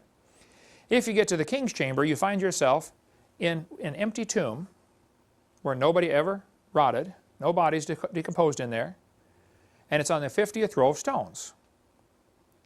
What's that all mean? I don't know. There's a grand gallery that some people think has marks along the way, that in those marks, if they go by pyramid inches, which is a little bigger than our inch, the pyramid inch, they say each one marks a year, and they say on this grand gallery that it's got marked off where World War I is, World War II, major events through world history are supposedly marked off in the grand gallery. That's some of the stuff you read in these books when you read about the pyramid. It's the largest building by far. It contains enough stone to build a 10-foot high brick wall all the way around Texas, or France. They're about the same size. 10-foot high brick wall around Texas. The top of the pyramid is 455 feet high. The 50th row of stones, which is interesting, the 50th year jubilee, the 50th row of stones is where the king's chamber is. And those who teach that the pyramid has Christian symbolism, of course, will jump on this type of thing, the broad way, the narrow way, you know, the king's chamber, etc. Or you go down to the pit. In the king's chamber is an empty tomb. I was told, I didn't check it out, maybe it's not correct, but it has the same volume, this empty tomb, as the Ark of the Covenant. You take the length times the width times the height, it equals the volume of the Ark of the Covenant. Maybe somebody can check it out, let me know if that's correct. But originally, the pyramid was covered by 144,000 smooth, polished casing stones. Each one weighed about, I believe they said 10 tons were the casing stones. They fit together so tightly, in many cases you couldn't even find the seam. And in all cases, I was told, you can't even get a piece of paper between them. Imagine a 10-ton stone fitting together with the next one so tightly you can't even get paper between it. No mortar. I mean, today we build brick walls and put mortar in there, and you can look at the brick on the house here, and some of them are straight and some of them are not too straight. You know, the bricklayer's getting a little bit of a hurry. These stones are massive, and they didn't even use mortar, and they fit together flawlessly. And the top stone was never installed. And those who teach it's a Christian building or Christian principles in there say 144,000, Revelation chapter 7. 144,000. Bible talks about the whole body fitly joined together. And they'll say, see, this is evidence that has some Christian symbolism. Maybe it does, I don't know. Ephesians chapter 4, the whole body fitly joined together. Matthew 21 talks about the stone that the builders rejected. Now, the Great Pyramid never did have a chief cornerstone.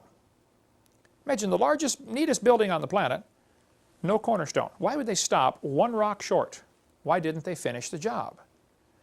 Well, I don't know. There are a couple theories about that, but in Mark 12 it talks about the scripture. Scripture says, the stone that the builders rejected. Luke 20, the stone that the builders rejected, the same has become the head of the corner. This is obviously referring to Jesus Christ. In Daniel, it tells about the stone that was cut out of the mountain without hands and smote the image on the feet in the book of Daniel. Could this stone be Jesus Christ, who's going to make his own kingdom on the world? Revelation 21 talks about the New Jerusalem coming down from God out of heaven. There are those who teach that the New Jerusalem, the city, and the Bible tells us the great city, the holy Jerusalem descending out of heaven, will be clear as crystal, 4 square, and 12,000 furlongs. That's 1,379 miles. So there's going to be a city in Revelation 21 that is 1,300 or 1,400 miles by 1,400 miles by 1,400 miles. And everybody assumes it's going to be a cube. Maybe so, I don't know. But maybe it's a pyramid, because that's a structure that could also have those dimensions, and it would lie 4 square. And if it's a pyramid, pyramids only have one cornerstone. right on top, whereas other buildings would have 4. So there are those who teach that the Great Pyramid is going, the New Jerusalem is going to be in the shape of a great pyramid, and Jesus Christ is the chief cornerstone, and He is the light of the world. And if the whole thing's clear as crystal, then the light just kind of translucent, the light goes right through. So He is the light thereof. The first 13 verses in the Bible starts off with this, the world has light, but it has no sun. The last 26 verses of the Bible, the world has light, but it has no sun. He is the light thereof. And so maybe the pyramid is symbolic of that. I don't know. Hutchins got a good book on that if you want to read it. And of course, if any of this is true, it's obvious Satan would use this as a, pervert it for his use. And the Great Pyramid on the back of your dollar bill is a Masonic Lodge symbol, which has 13 rows of stones representing the 13 degrees in the Blue Lodge. The chief cornerstone is not yet in place, and many people say this represents Lucifer, and he's going to come down and establish his kingdom, when actually, God's going to establish His kingdom toward the end. But which one's right? I don't know. I kind of lead toward number 1, but I wouldn't be dogmatic. The Bible isn't clear. Next question. The textbooks often teach the earth was a hot, molten mass. This earth science book says, as the earth formed, it was hot, and there were large pools of bubbling lava. Well, now the Bible says, in Genesis chapter 1, that the Spirit of God moved upon the face of the waters. So, was the earth a hot, molten mass, and it slowly cooled down over billions of years, or was it created underwater, which means, of course, it has to be less than 212 degrees. It's not a hot, molten mass. Somebody's wrong. Either the Bible is wrong, or the textbooks are wrong about the earth being, a hot, molten mass. So what is the evidence? What's the truth about this? One of the neatest books on this topic is this one we referred to earlier by Robert Gentry, called Creation's Tiny Mystery. He spent years studying radiopolonium halos, which are little tiny rings. They are only visible with a microscope, and they're found in granites. Every type of granite all over the world contains these little radiopolonium halos, little tiny circles in the rock. Well, what are they? Well, polonium is one of the many elements on the periodic table. As polonium decays, it's radioactive, it's dropping to another level, it sends off little fragments, kind of like a hand grenade. The problem is polonium has a really, really short half-life, like 164 thousandths of a second. So if this was taking place in hot molten rock, it would decay, the polonium would decay, poof, make its little halo, and then the rock is liquid, so it would disappear, it would flow away. Just like the fireworks from the 4th of July don't stay there in the sky all year. It goes up, poof, makes a little ring, and then falls down. But if you could explode a hand grenade in a giant block of Jell-O, the fragments would go out and stick and be preserved. The only way you could preserve a ring, a halo, would be to do it in something that is, like a giant block of Jell-O, or in something already solid.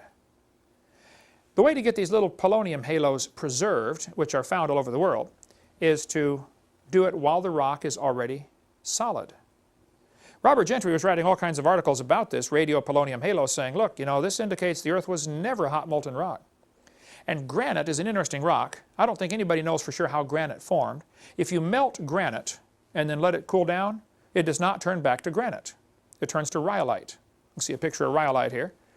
So all the granites have these polonium halos. What does that mean?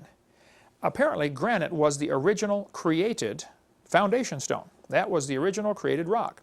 It's the only way to get these little halos in there that I know. You can talk to Robert Gentry. His website is halos.com and get much more of the technical information on this. So I think the evidence would point to the fact the earth was never hot molten rock. Then Nova TV program, they ran an article in summer of 05. They said, oxygen-18 found in 4.4 billion-year-old zircons show it had contact with large quantities of water. Why don't they get it? If these little zircon crystals, which are extremely tiny, have evidence, show us that they had contact with large quantities of water, 4.4 billion years old. I don't buy that, of course, for a second. But their own evidence ought to show them the earth was never a hot molten mass. Never. Often in seminars I get asked the question, what about global warming? Is the earth really getting hotter? Well, I don't know. I've lived on it for 53 years now, but to me it seems about the same as it's always been. But of course that's a short time frame compared to the big picture. According to the 1 Corinthians, it says the earth is the Lord's. God owns the world. Psalmist said, Psalm 8, when I consider the heavens, God made the heavens, and He made man to have dominion over them. Our job is to be the tenant. God's the owner. He's the landlord, we're the tenant. Our job is to take care of His earth. It doesn't belong to us, but we're supposed to take care of it. It belongs to Him. Now, Karl Marx, in his Communist Manifesto, gave 10 ways to destroy a capitalist country and turn it into a communist country. Number 1 was abolish private property. That was essential to destroy capitalism. Nobody's allowed to have private property. Well, if you read through the Bible in Leviticus 25, it talks about in the 50th year they have the year of Jubilee. You proclaim liberty throughout the land and everybody returns to his possession. There's a good link here between liberty and having your own possessions. See, if you own it, you control it. So if God created the world, He owns it. He controls it, and He's let man use it for His glory. And there are those who don't like that idea, guys like Karl Marx and communists. They think, no, the world belongs to us, and we control it. There is no God.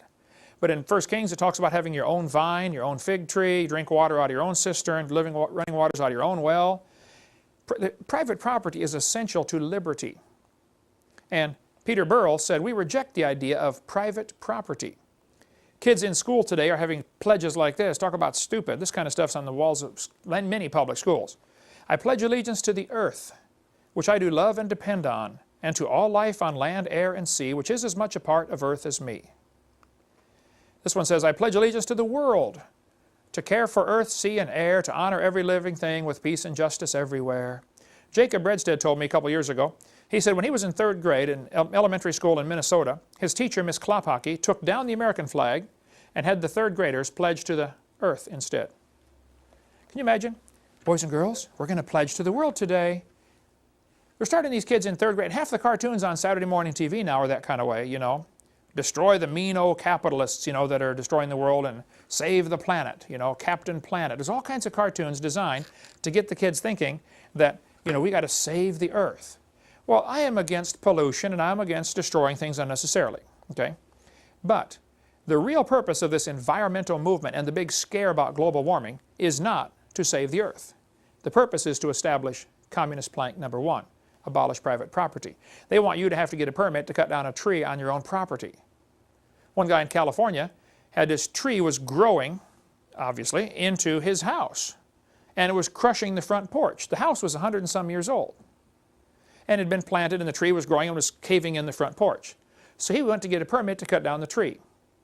And they said, you can't cut down the tree because, the trees are protected. He said, well, then I need to get a permit to remodel my porch. They said, no, that's a house is 100 years old. That's a historic building. You can't remodel the porch. Talk about stupid. Why go ask for a permit at all? That's what starts the problem. But see, once people sign a contract to become a servant of whoever, now you're under contractual law. If you sign a contract to become 501c3, well, then you better do everything they tell you to do. Okay? So don't sign the contract. Don't get yourself tangled up in those things. And that gets difficult to do. But there's a good book on the global warming question if you want to read more. It's called Facts, Not Fear. I'm sure it's available lots of places, but Marilyn Quayle, Dan Quayle's wife, former vice president, wrote the foreword to it. What is the real evidence about global warming? And you can take a look through that if you'd like. It's in our library, or order your own if you'd like. They said in a magazine that man-made rainforest baffles scientists. They said, a man-made rainforest that should have taken millennia to evolve has baffled scientists by springing up in just 150 years. This business of us destroying the planet and destroying these ancient rainforests and, we're going to ruin the world and the sky is falling is, I think, baloney. And there are a lot of environmentalists that are probably very sincere, very intelligent, and very wrong. And they're fighting the wrong battle. Now, it's true. People abuse the environment, and when somebody's dumping chemicals upstream from my house, I'm going to sue them and say, don't dump that in my water supply, okay? That's fine. But if there's an environmental problem, is the government the one to fix it? Show me anything they fixed. If they fix it, it'll cost 10 times more than it should, and probably still won't be right.